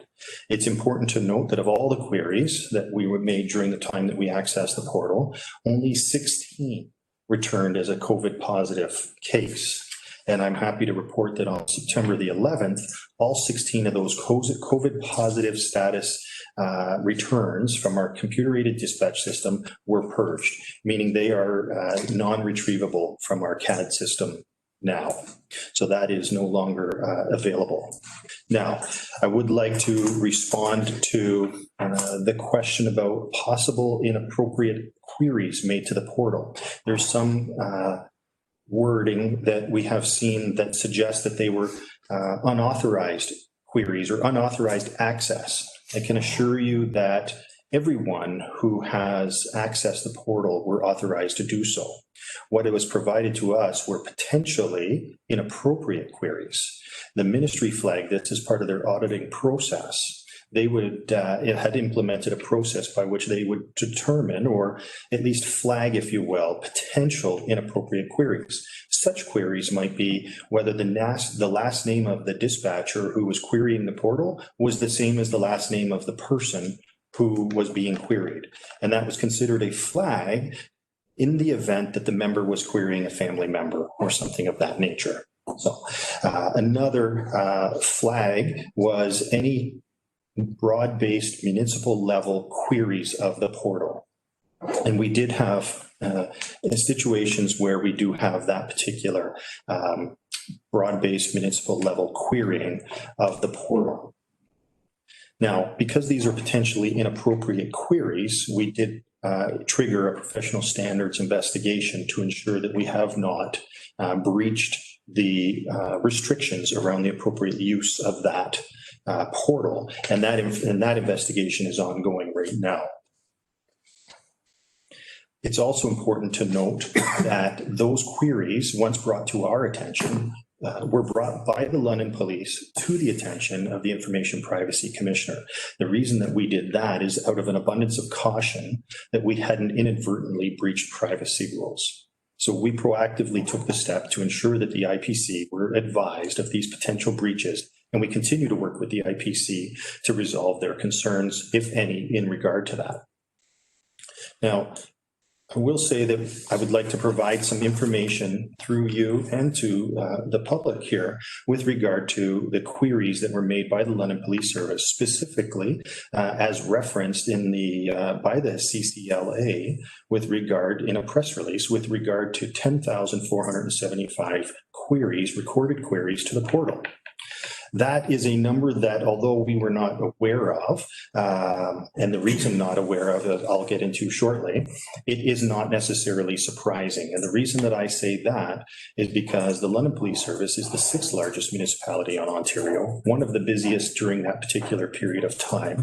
The largest municipality, the City of Toronto, did not access and did not make use of the portal at all. So that the fact that London rates near the top of those that did is not surprising given the size of our city and the volume of calls that we received during that period of time. What were those calls? Well, the London Police dispatched 24,462 calls for service during that time. And we had 12,703 citizen-generated calls for service during that time. Again, returning 16 positive hits, or 0.15% of all queries came back with a COVID positive. So what numbers did we record? Well, we recorded having queried a total of 6,678 occurrences. And I make the distinction between occurrences and individual queries into the portal. This is also an important point to clarify. An individual query is a query about a name and address. But when I talk about the portal queries that the London Police Service, I'm talking about the occurrences. So one occurrence may result in one query, but one occurrence may result in multiple queries. And here's the example. If a call is received by the London Police Service Communication Center reporting a theft of a personal property, there will be one person queried because the complainant is the only person that the police officer responding to the call for service might reasonably be expected to come in contact with. If, however, the call was for an assault, that may result in 2 or more queries because the dispatcher or the call taker would then be querying the complainant who's reporting the assault, the suspect who's believed or alleged to have committed the assault, and potential witnesses who may have been witness to the assault. The reason for that is to provide information with regard to anybody that the officer might reasonably have contact with during their course of their investigation. This is important because as one of the key goals of this particular portal was to ensure the safety of first responders, but also to limit the exposure to COVID-19 and the possible tracking of that. So on July 2nd, we notified the IPC of the potential for inappropriate queries as provided to us from the Solicitor General. On July the 3rd, the chief directed that this portal would no longer be accessed by members of the London Police Service. On July 16th, the ministry indicated that they would also be notifying the ministry of potentially inappropriate queries. And on July 21st, after having gathered all the information that we needed in order to provide a fulsome report to the IPC, we also reported it to the IPC, as was our initial plan to do and had been communicated. All correspondence will be sent to the IPC following this board meeting, and we continue to work with them to help to clarify any of the concerns with relation to inappropriate queries, potential breaches, and the concerns raised by the Canadian Civil Liberties Association. And subject to any questions, that I just ask that you receive this report for your information. Thank you, Deputy Chief. Just a few comments from my perspective as chair.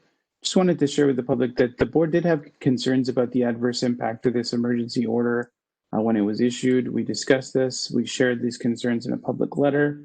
We suggested that universal precautions would be the most safe way to protect our first responders. And we had been in receipt of the joint letter from CCLA, BLAC, and HALCO. And of course, we'll respond to the letter with the detail provided through the transparent reports provided through LPS administration. The board definitely takes these concerns seriously, and we appreciate the partnership with LPS senior administration and with Chief Williams, who has worked alongside us at this matter in terms of every step of the way. So thank you for that report. Any questions in that regard from board members?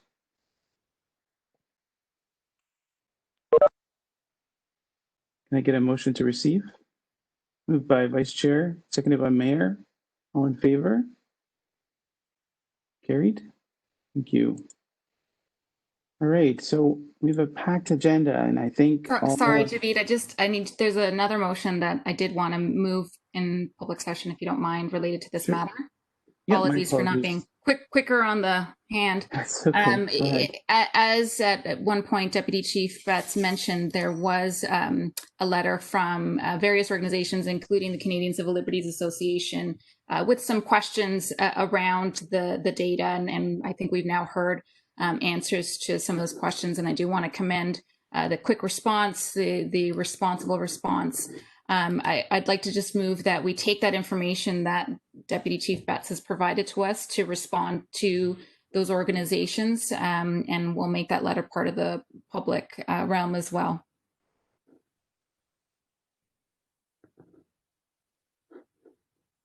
A seconder?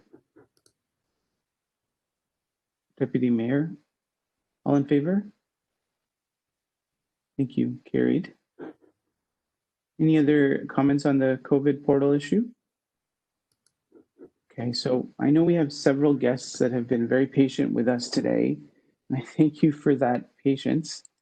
We have a very packed agenda. This is our first meeting after the summer, so it does become a little bit tricky in that regard. Deputy Chief Betts will be introducing a presentation, so I'll turn the floor over to him and offer a warm welcome to all of our guests.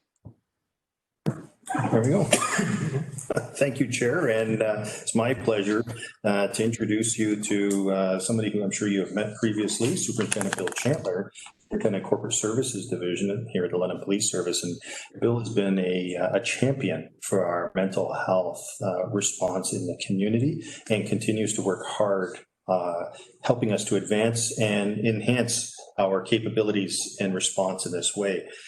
I would ask actually at this point that I turn this over to Bill Chandler to introduce those who will be presenting with him, as I'm sure he will do more justice to what they bring to the table and quite frankly, what they bring to the City of London in this exciting proposal. Thank you, Deputy. If I could just have your indulgence for a moment, and I will upload our presentation for you.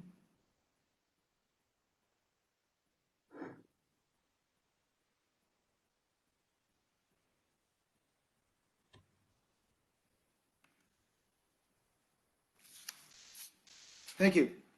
Good afternoon, Board Chair, members of the Board, Chief Williams, Deputy Betts, and Deputy McIntyre. Thank you for the opportunity to present to you the London Community Outreach and Support Team, which is commonly referred to by the acronym of COAST. For this presentation today, I'm joined by Jody Younger, Deb Gibson, Lori Hassel, and Dustin Carter. I would also like to acknowledge that in the background, supporting this initiative and this presentation are Inspector Chris Cherney and Staff Sergeant Ryan Million. The London Coast falls within a constellation of approaches, strategies, programs, and policies of all the partner agencies in relation to supporting and responding to individuals living with serious mental illness and or experiencing a mental health crisis. London Coast is an addition and an enhancement to the London Police Service Collaborative Community Crisis Response Strategy. London Coast will be a collaborative partnership between St. Joseph's Healthcare London, CMHA Elgin Middlesex, the Middlesex London Paramedic Service, and the London Police Service. London Coast will not be an entity of the London Police Service. Rather, London Coast will be an entity of the community, with governance and oversight by a committee comprised of representation from each partnering agency, and which will include community members with lived experience. Implementation of London Coast is in accordance with the Ontario Community Safety and Wellbeing Framework, which was implemented by the Ministry of the Solicitor General in December of 2018, the 2019 to 2021 LPS Business Plan, the Community Wellbeing Strategic Priority, and the Ontario Police Hospital Transition of Care Framework, which was endorsed and implemented by the Minister of Health and the Solicitor General in May of 2019. COAST will be comprised of members from each of the London agencies that are responsible for supporting individuals living with serious mental illness in the community and or responding to individuals experiencing mental health crisis. The proposed initial staffing of London Coast will consist of 4 police officers and 3 healthcare professionals, one each from St. Joseph's Healthcare London, CMHA Elgin Middlesex, and Middlesex London Paramedic Services. This is contingent on approval of the governing bodies of each of our partner agencies.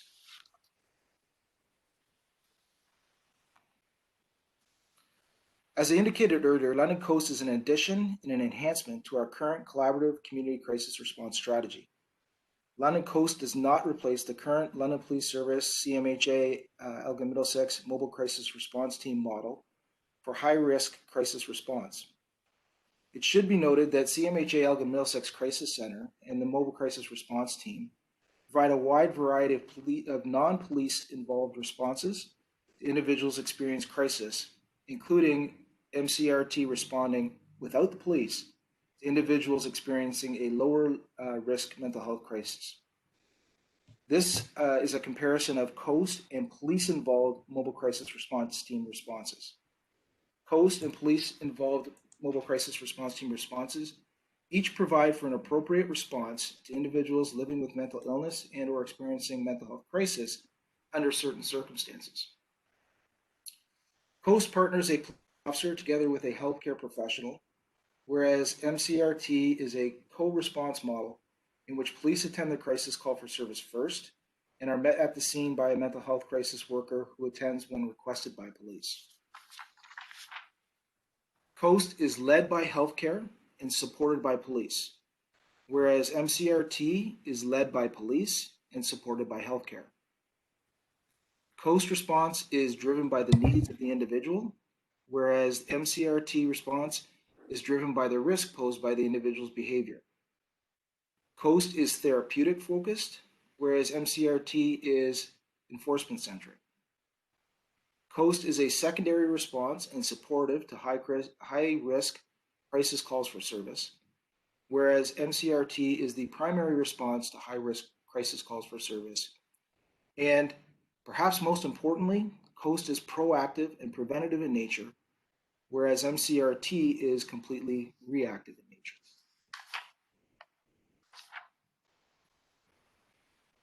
As the name would suggest, there are 2 critical components to London Coast: outreach and support. In terms of outreach, the mandate of London Coast is to engage in regular and routine interaction with individuals living in the community with serious mental health issues, individuals who are in frequent crisis, and individuals who are at risk of crisis, for example, individuals living with addictions, poverty, or homelessness. The expected outcomes of the outreach mandate include overall better outcomes for the individuals living with serious mental illness and or experiencing or at risk of experiencing mental health crisis, reducing system-wide impacts and strains related to supporting individuals living in the community with serious mental illness and or experiencing mental health crisis, and prevention of acute high-risk crisis which lead to high degree of police engagement, potentially leading to critical incidents. While the vast majority of these cases result in life or harm-saving outcomes for the individual and or the public, these are still traumatic experiences for the person in crisis that could potentially be avoided altogether with proactive COAST intervention. In terms of support, the mandate of London Coast is to support LPS first responders engaged in a mental health high-risk crisis call for service, to be first responders to lower risk crisis calls for service, for example, check the welfare call for service in which there are no or low safety concerns, and make apprehensions when it is determined to be necessary. The expected outcomes of the support mandate include mitigating the risk of conflict and critical incidents that may arise from police-only led response to individuals in acute mental health crisis, and to improve, when an apprehension is necessary, the experience for the individual and the process of the transfer of care and custody of the individual from police to hospital.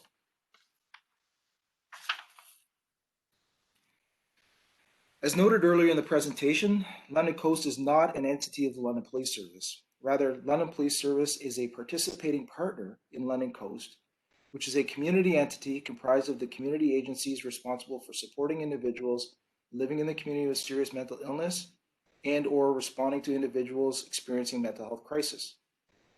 A London Coast Governance Committee consisting of representation from each partnering agency and a member of the community with lived experience will be established to monitor the overall effectiveness of the program, problem solve any issues, concerns related to the Coast program, identify opportunities for enhancement or adjustments to the Coast program, including but not limited to program mandate, staffing, scheduling, cost sharing, and funding, and identify and apply to opportunities for sustained funding for the program from various funders. At this point, I would like to introduce to you Jody Younger, who's the VP of Patient Care and Quality at St. Joseph's Healthcare London. By way of background, the Coast concept in Canada originated in Vancouver, and Hamilton, Ontario was the first jurisdiction in Ontario to implement Coast. At the time, Jody was working at St. Joseph's Hospital in Hamilton and was a leader in developing and implementing Coast for Hamilton. Jody is considered a subject matter expert on mental health crisis response teams and can provide the board with an expert insight on Coast. Jody, if I can turn it over to you. Great, thanks. Everybody can hear me all right? Thumbs up, Javid, yes? Great.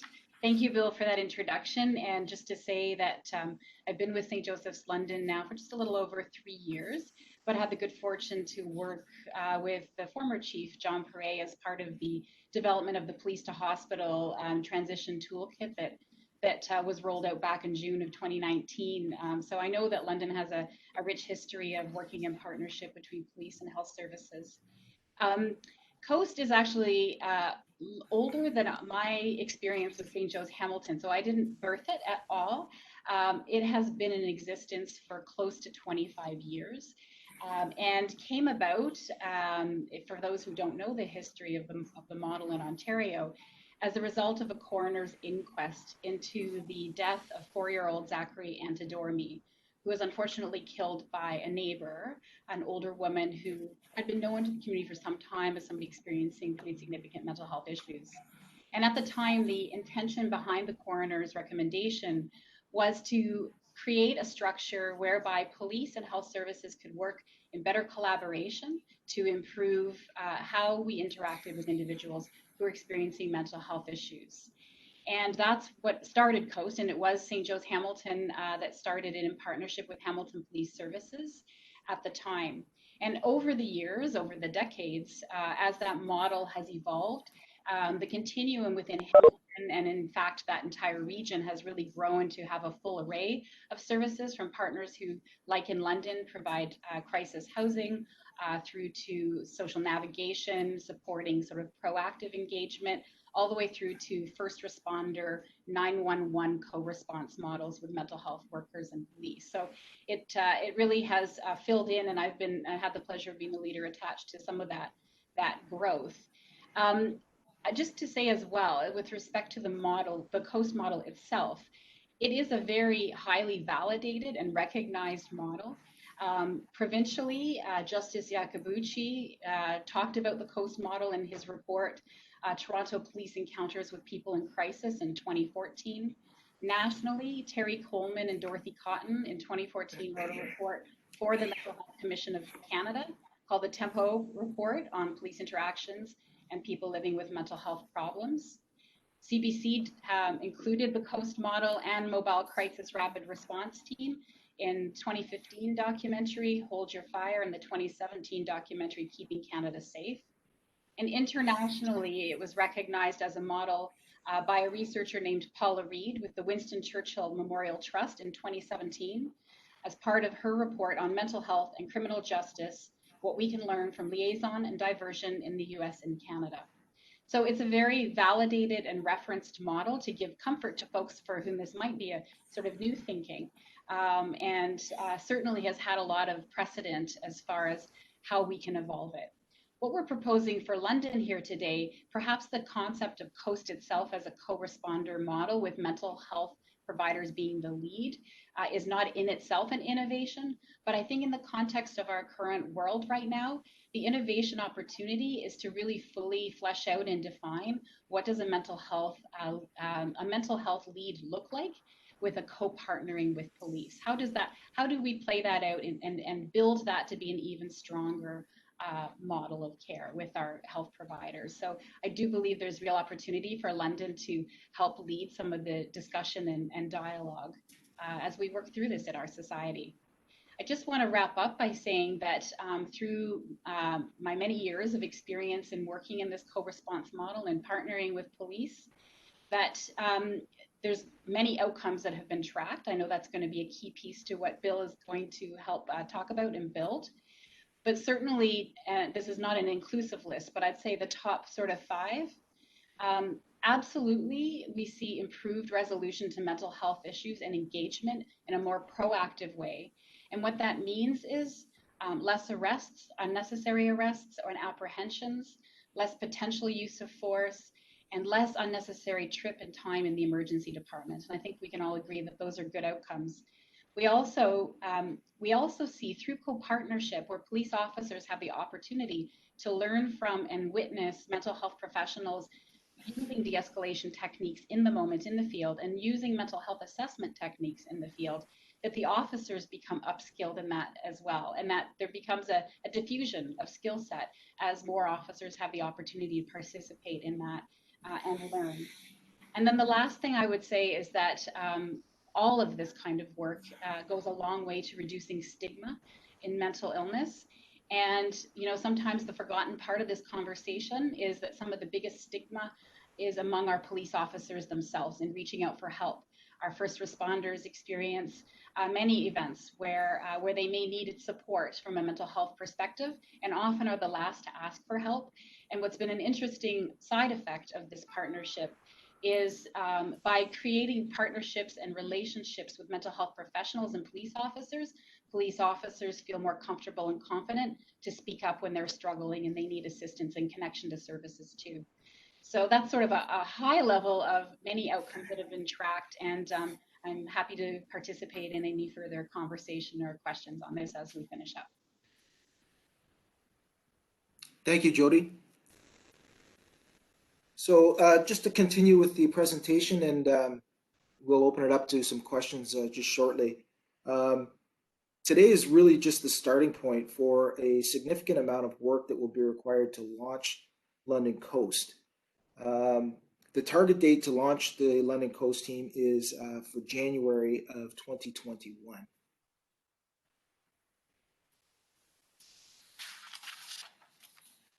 So an independent review of the London Police Service Enhanced Comprehensive Community Crisis Response Strategy, including the COAST program, will be conducted to assess the strategy and program's efficacy.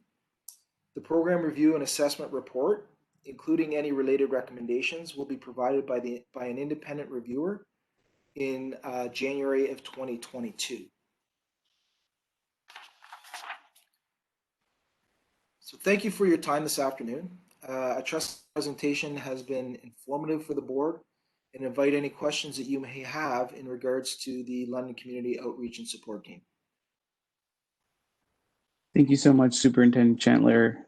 At this time, we'll open up for board questions for yourself or other members of the community that have joined us that are particular to the Coast Partnership. Once that's concluded, we'll move forward with the Chief's proposal. Deputy Mayor. Thanks very much for the presentation, both Ms. Younger and Mr. Chandler. I appreciate the detail. I was wondering if perhaps you could give an example. I know there's a comparison there between the COAST model and the mobile crisis response team. How sort of day in the life would be different depending on which one of those teams you're working on, maybe from the perspective of a police officer, and then also from the perspective of somebody else who might be responding to one of those calls when there are police involved, I guess from the mobile crisis response side, because it seems to me like the difference is Some are very reactive. The other ones are a bit more proactive. And I wonder if you give me a sense of the day-to-day, how that might show up in terms of people's workflow and what they're actually doing. So for the police partners, the COAST team, they will be assigned full-time to the COAST team. And so they will work on a daily basis with their partner from healthcare. And they will be doing primarily the outreach piece that I spoke about in the presentation. They will also be available to respond to those lower risk mental health calls for service. As I suggested, calls like check the welfare calls, where there is no or low safety concerns in regards to that. In regards to the comparing that to a frontline patrol officer, they are responding to a wide variety of calls for service. And our goal is to reduce the number of low risk mental health crisis calls that they have to attend on. And that they would still only be required to attend on those higher risk mental health calls for service. And by higher risk, I mean those types of calls where the individual is at risk of unpredictable behavior related or violent behavior. There may be that individual may have committed or threatened self-harm, or there's weapons involved. So in those cases, a frontline officer would be the first responder to those high risk mental health crisis calls, but they would be supported by the COAST team in a secondary response and supportive response role.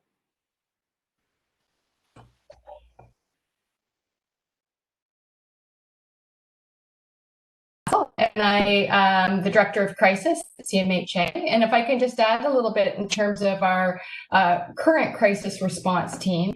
So as Bill mentioned earlier, our crisis response team is activated in different ways. So we do receive calls from police, and we will go and respond on the scene and do an assessment, and the police are able to go on their way and continue with other work.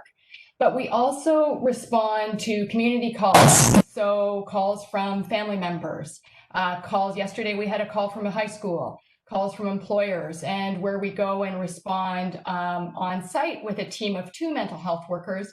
Police aren't involved in those calls. As well, the crisis response team responds to crisis calls on our crisis line called Reach Out. So they have a variety of roles, as well as to paramedics.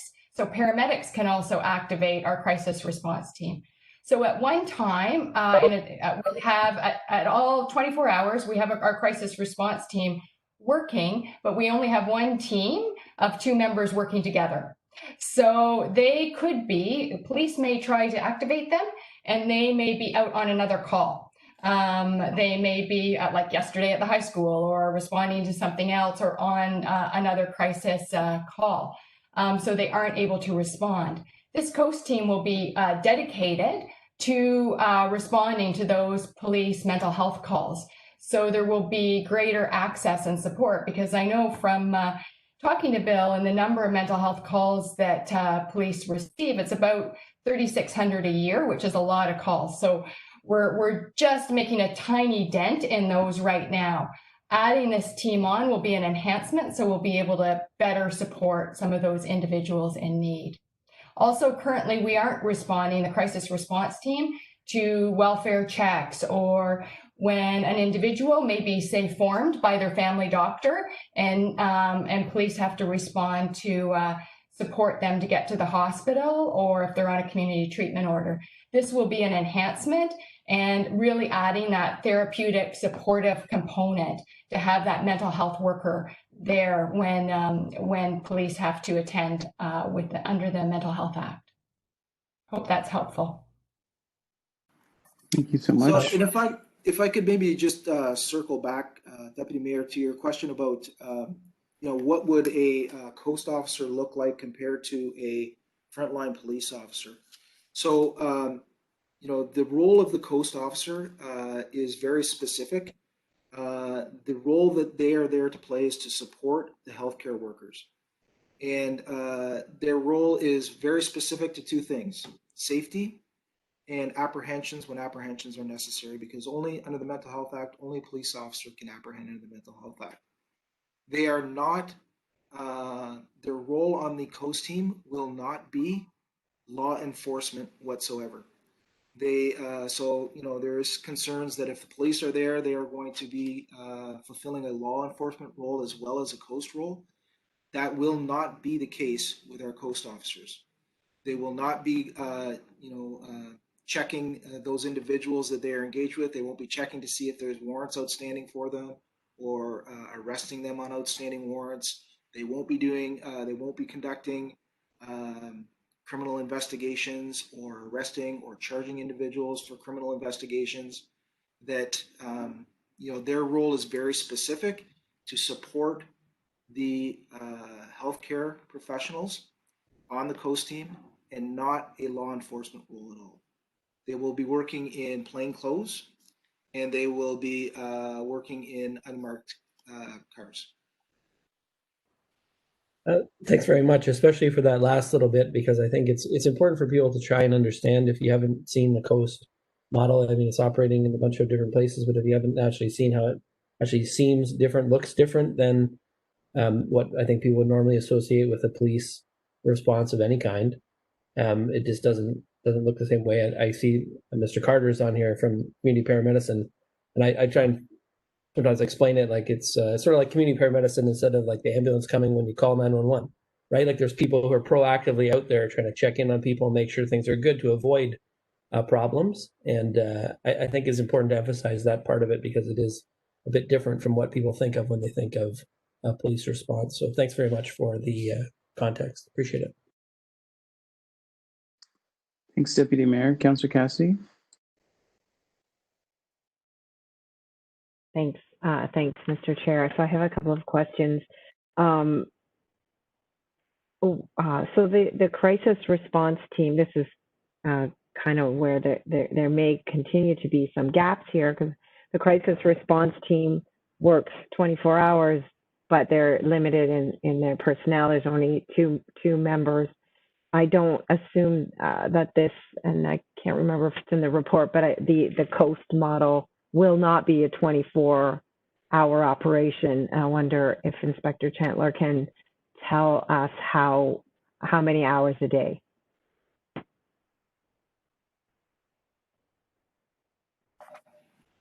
Yes, thanks for the question. So we have prepared a draft schedule, which will provide coverage 7 days per week by coast. The schedule looks like Monday and Tuesday, the coverage would be from 9 a.m. until 5 p.m.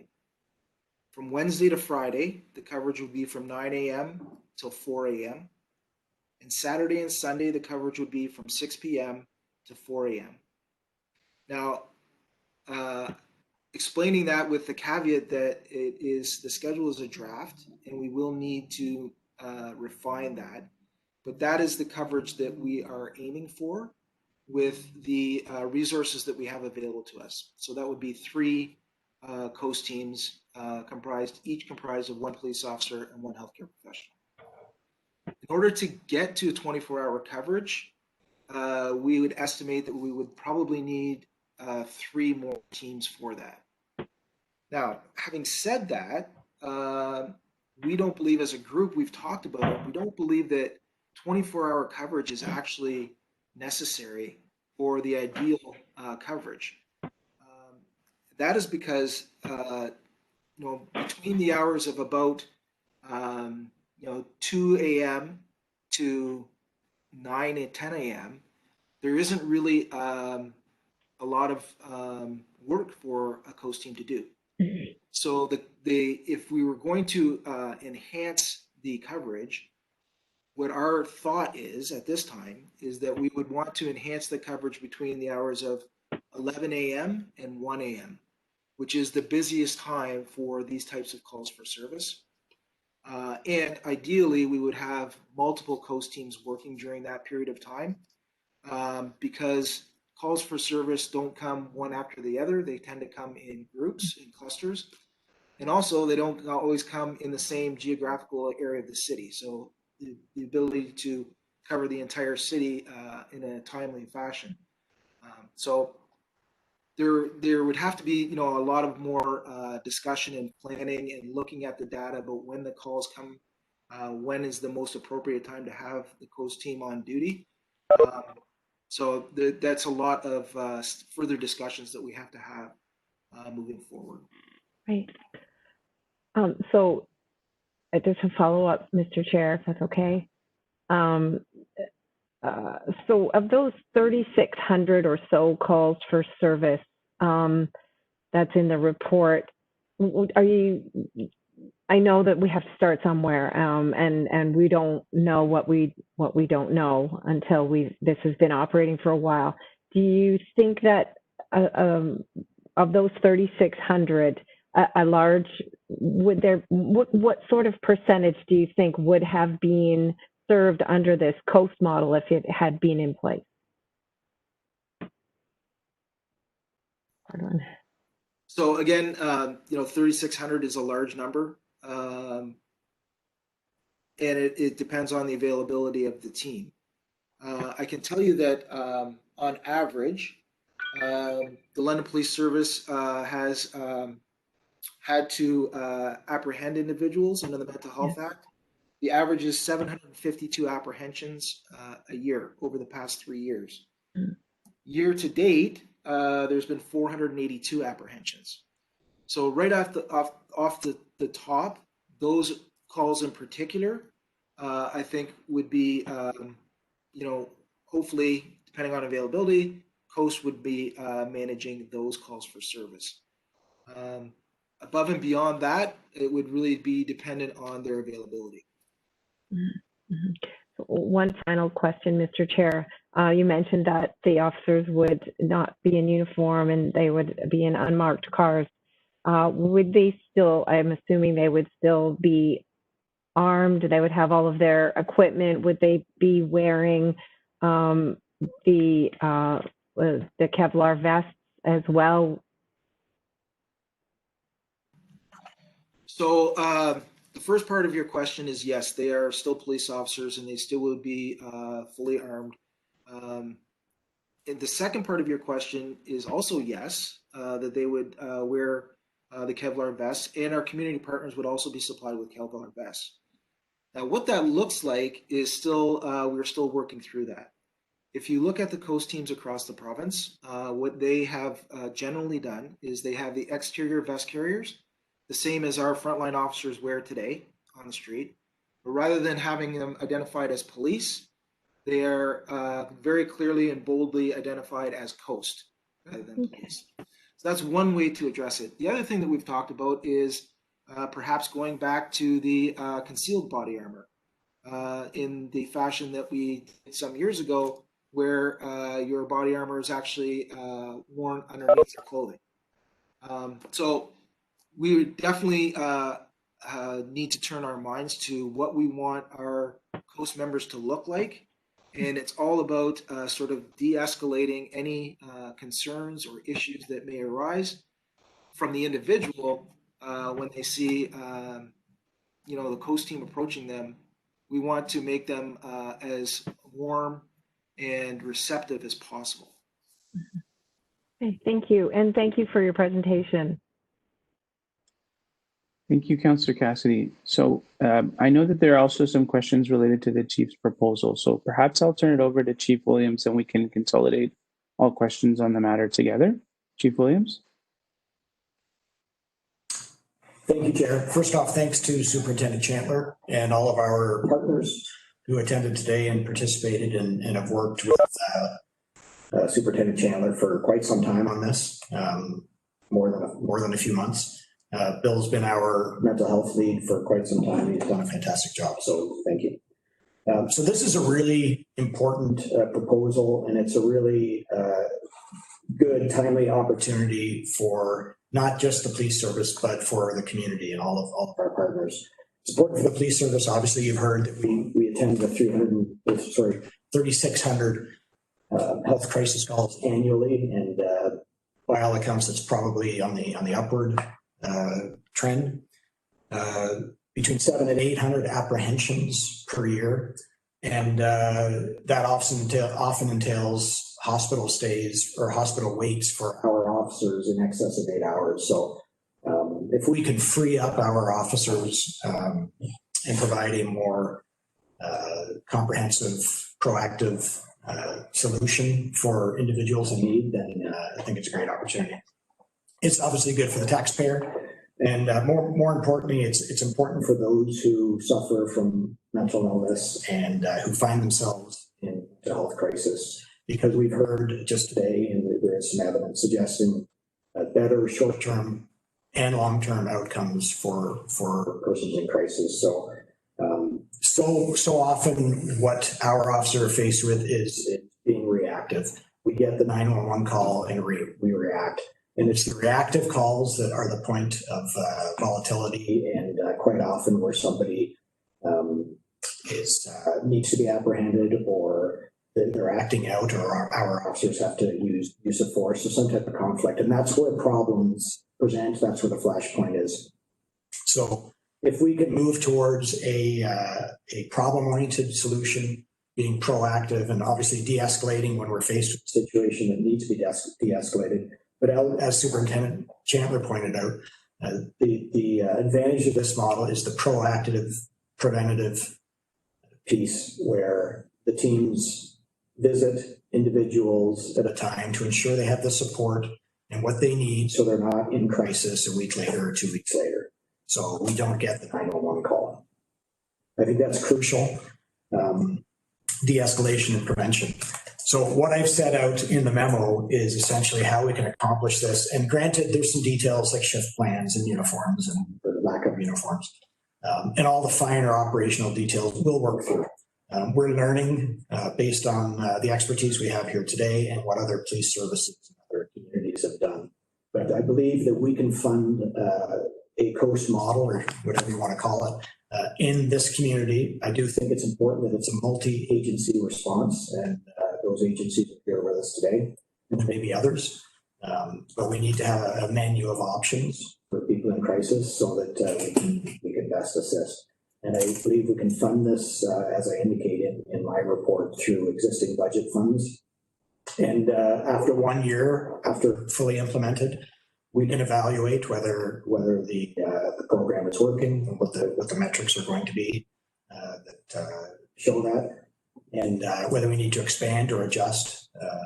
Then we will do that. But right now, based on a funding envelope of in the neighborhood of $500,000, maybe a bit more, we can absorb that within our existing budget.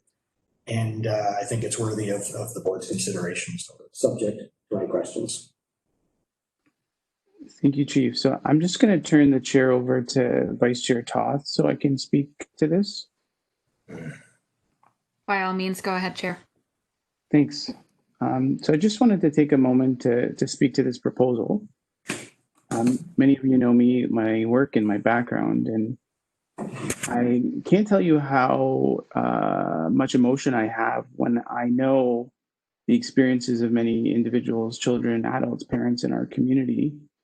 I truly feel that no child, parent, or adult should ever have to be in their worst state to access help. And I truly dream of a day when our focus is not just on responding to crises, but on providing equitable services so that people can prevent the crises in the first place. We know that the mental health and addiction system has been in chronic crisis for years. I do not believe personally that the solutions to this crisis lie solely in policing. And I believe ultimately any solutions require sustained investments in mental health. We can't point a finger at each other or at different sectors or at different members of our community when it comes to these issues. We have to really start looking in the mirror at ourselves. All of us, myself included, need to confront how our own stigma and bias affects the way we respond to and work with people who are suffering and who are vulnerable. We have to work together across affiliation, across identity, to co-design better models of care. And with these comments in mind, I think that this proposal is excellent work. I want to congratulate LPS leaders and the community partners that have come together to put this proposal forward. GHOST provides an evidence-based alternative to having police as the primary responders to mental health situations, and a therapeutic focus, which is proactive, which is preventative. This is exactly the kind of approach that many in our community have been calling for. This kind of trauma and violence-informed crisis response and prevention is consistent with best practices in the literature as well. So I just wanted to say that I support this proposal wholeheartedly, but I also know that much more needs to be done and will continue to need to be done. Thanks. And if it's okay with Vice Chair, I'll take the chair back.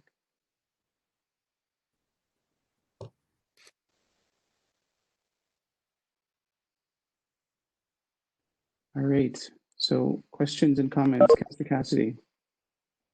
So thank you for your words, Mr. Chair. I support it as well. It has fallen to police to deal with the mental health crisis. And like you, there's no blame. They've done an exemplary job given the circumstances and the fact that nobody else is willing to do it. As a mother who's had to call EMS for a child in a severe mental health crisis, I'm grateful that I didn't have to call police. But as you said, this is a crisis and it affects all sectors and every single person. I would love to move the chief's recommendation in his report when it's appropriate. And I also just want to apologize to Superintendent Santler for verbally demoting him and calling him inspector. I apologize for that. And thank you again to you and the whole team that brought this presentation to us today. Thank you, Councillor Cassidy. So there's a motion. Is there a seconder? Deputy Mayor, thank you. Discussion on the motion. Deputy Mayor. I just wanted to ask about, obviously there's the budgetary impact of the FTEs for the police, and I'm very pleased that the chief has managed to figure out a way to reallocate resources to cover that. In terms of the other FTEs, what do we think the total cost of the whole initiative is going to be? And is there anything that the Police Service Board can do to support the other agencies that are participating in terms of advocacy towards, say, the province, maybe funding you, to show them that this kind of model requires investment, not just from the police service, but from all the funding partners who are contributing into the mental health sector in particular. Yes, sir. I think I'd like to turn that question over to Deb Gibson. And that I think that she and maybe perhaps Lori Hassel as well may have some insight into that.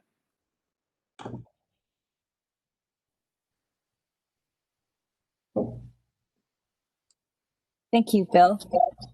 Can everyone hear me? Yes, it's Deb Gibson. Okay. Yes, so in terms of the first year being the pilot, we will be using existing operational dollars. But when we see a benefit and we partner and grow the crisis response options, we should be working collaboratively to advocate for funding to support the growth.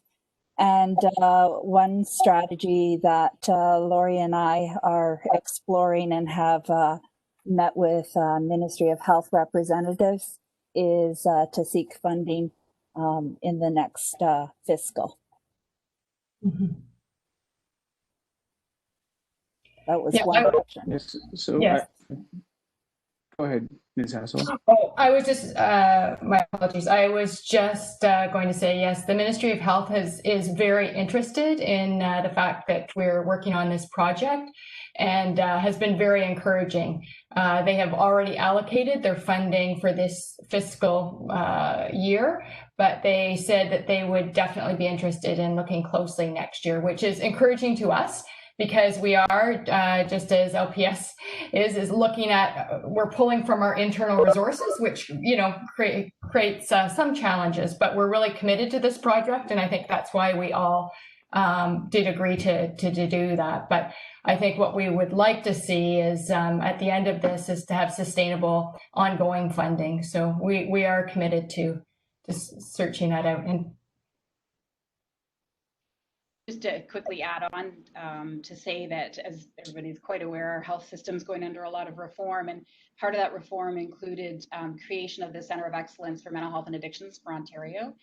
And the Centre of Excellence does have a platform out, and this fits perfectly in alignment with one of their key priority areas. So I think, just to back up, I think it's very optimistic that our proof of concept will demonstrate the value. The fact that we've all put some skin in the game to show that, I think, bodes well with the ministry, and then this aligns very nicely strategically. So, you can never ever count on anything 100%, but I would suspect that it will get support in next fiscal. And Chair, if permitted through you, I would like to add to this as well. Yes, please go ahead. Thank you. So, being a community partner and being fully transparent, Middlesex London Paramedic Service fully supports improved mental health care in the community and is committed to the planning and of the COAST program. At this time, Middlesex London Paramedic Service senior leadership and the Middlesex London Emergency Medical Services Authority Board have not been fully briefed on the details of the program and any associated funding requests. And as such, any formal funding requests would have to be tabled before the MLEMS Authority Board and Middlesex County Council. So at this time, there is no formal funding commitment from Middlesex London Paramedic Service.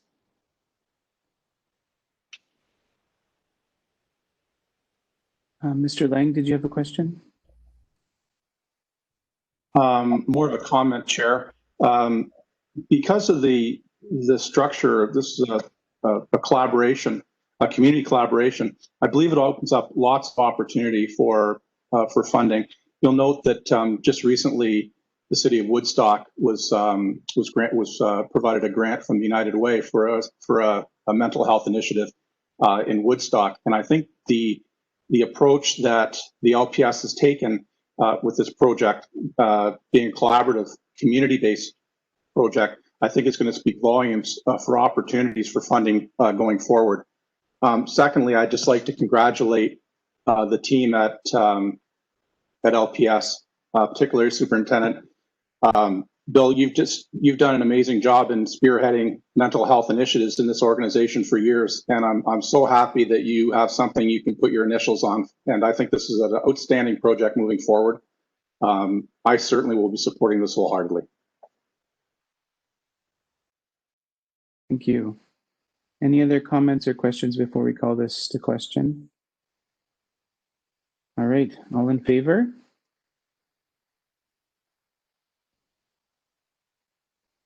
Okay, carries. Thank you very much. Thanks again to the team. Thanks, Superintendent Chandler, and to everybody for joining us and for your patience. All right, deep breath and move along in our agenda here. Just a few more items to go. We're over time, but able to conclude. The next item refers to an update on anti-racism efforts by the London Police Services Board. I'm going to just provide a verbal update, and then the chief will just be free to make a few comments. As many in the public are aware, the board, its June 18th meeting, passed a proposal that included 6 priority areas and 12 recommendations as far as addressing anti-racism. From that, we had a retreat in July where the sole focus of the retreat was on anti-racism learning and training. Since then, the board has decided to move forward with as much robust public engagement as we can. Part of our idea is the creation of 2 advisory committees, one with a focus on anti-racism and one with a focus on mental health. The idea behind these committees would be to create committees that include people with lived and living experience, individuals who are content matter experts and academics, as well as diverse representation from within policing to work together and co-design some of the solutions to these complex problems. As part of our engagement efforts, the board has put these terms of reference online publicly for review and feedback. We have posted a survey earlier this week with a release. We've seen amazing responses, over 700 so far. Thank you to everybody who's sharing their thoughts with us. Please continue to do so. The survey will be up until the end of September, and then we will review and it'll inform as we move forward. What the board knows is that the reason that we're doing this work is because it matters. It's not about being reactive or checking any boxes. It's about diligence and humility as we keep committing to the process. We'll continue to invite feedback and engagement in all shapes and forms, and I personally welcome being contacted or discussing these issues with anyone in the community. So with that stated, I just wanted to see if the chief wanted to make any few comments. Thank you, Chair. I won't repeat everything, but through those committees, which we're committed to be fully integrated in, so we appreciate that opportunity. We do think it's important to continue to build those relationships with our various communities within our larger community. And those communication channels that are two-way are crucial to what we do. They build trust, they build confidence and understanding. So, and they present all types of opportunities with relation to training and awareness and education for our members, right from the newest employee right up to myself. So we're interested in moving forward with this, and we look forward to the opportunities. Thank you, Chief Williams. Any additional comments from any board members? All right, thanks. So we do have a new business item. I neglected that early on. Can I get a motion to add the item related to investigation conducted by SIU to the new business? Moved by Mayor Holder. Seconded by Deputy Mayor. All in favor to add the item? Carried. All right, so we're just gonna add an item, which is an update to an investigation conducted by SIU. Deputy Chief McIntyre. Thank you, Chair, through you. The report that is the new business item moving forward to the public is just to advise of an occurrence involving the SIU and one of our officers. So I just wanted to briefly explain that, and again, all out of transparency, to kind of walk you through what happened and then the outcome of that investigation. So in accordance with the Act, we do a parallel investigation pending every SIU investigation. SIU is called in when there's a serious injury involving the police and, of course, the member of the public. In this occurrence, it was involving a male who was wanted on outstanding warrants and who had attended the hospital, London Health Sciences Centre. The male was identified by a police officer, and an officer was attended or detailed to attend to take that male into custody. So prior to the male seeking his medical attention there, he realized that he was about to be arrested by the police, and he tried to flee from the hospital. And that's not the unusual piece. So the officer approached the male, advised he was under arrest for his outstanding warrants, and took physical control of him. The male tried to flee. In doing so, one of the tactics we often use, and this is the piece I wanted to explain to everyone, was a grounding technique. And what that means is we secure one arm and we just move the person involved to the ground. And it is just an ability to control their movement. Often this male would have a free hand. Normally they would break their fall, and in this case, he was unable to do that. So he sustained an injury to his face, which met then the definition of a defined serious injury. The SIU was called in and investigated and ended up charging our officer with 1 count of assault causing bodily harm. That case, of course, went through the courts, and the Ontario Justice then acquitted the officer in July of this year. The justice wrote in his written decision that the takedown, or this grounding technique that was used by the officer, was near textbook in case. And that's all based on witness testimony and, of course, the testimony of the officer himself during that trial. So as per the Act, we then as an organization conduct that parallel investigation to the SIU's findings to know, did the officer in doing so, although not charged criminally, did they break any procedures or anything like that, policy as it relates to the LPS? that officer was cleared of any wrongdoing in that regard.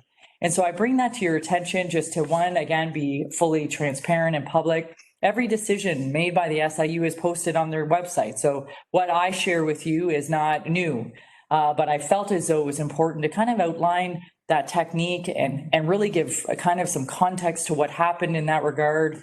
There was no additional use of force. It was physical control. We tried to take that male to the ground to prone them out in effort to gain physical control, and in doing so caused a serious injury. But thank you, Chair, for the opportunity to explain that. Thank you, Deputy Chief. Any questions for the Deputy Chief? All right. Okay, so we are at the conclusion of our public meeting. At this time, I take a motion to adjourn. Moved by Mr. Lang, seconded by Ms. Wellenreiter. All in favor? Carried. Thank you to everybody for participating. This will be posted. Thanks to everybody who's viewing. Our next public meeting is on Thursday, October 15th. In the meantime, we welcome comments, questions, and feedback. You know how to reach us. Thanks, everyone.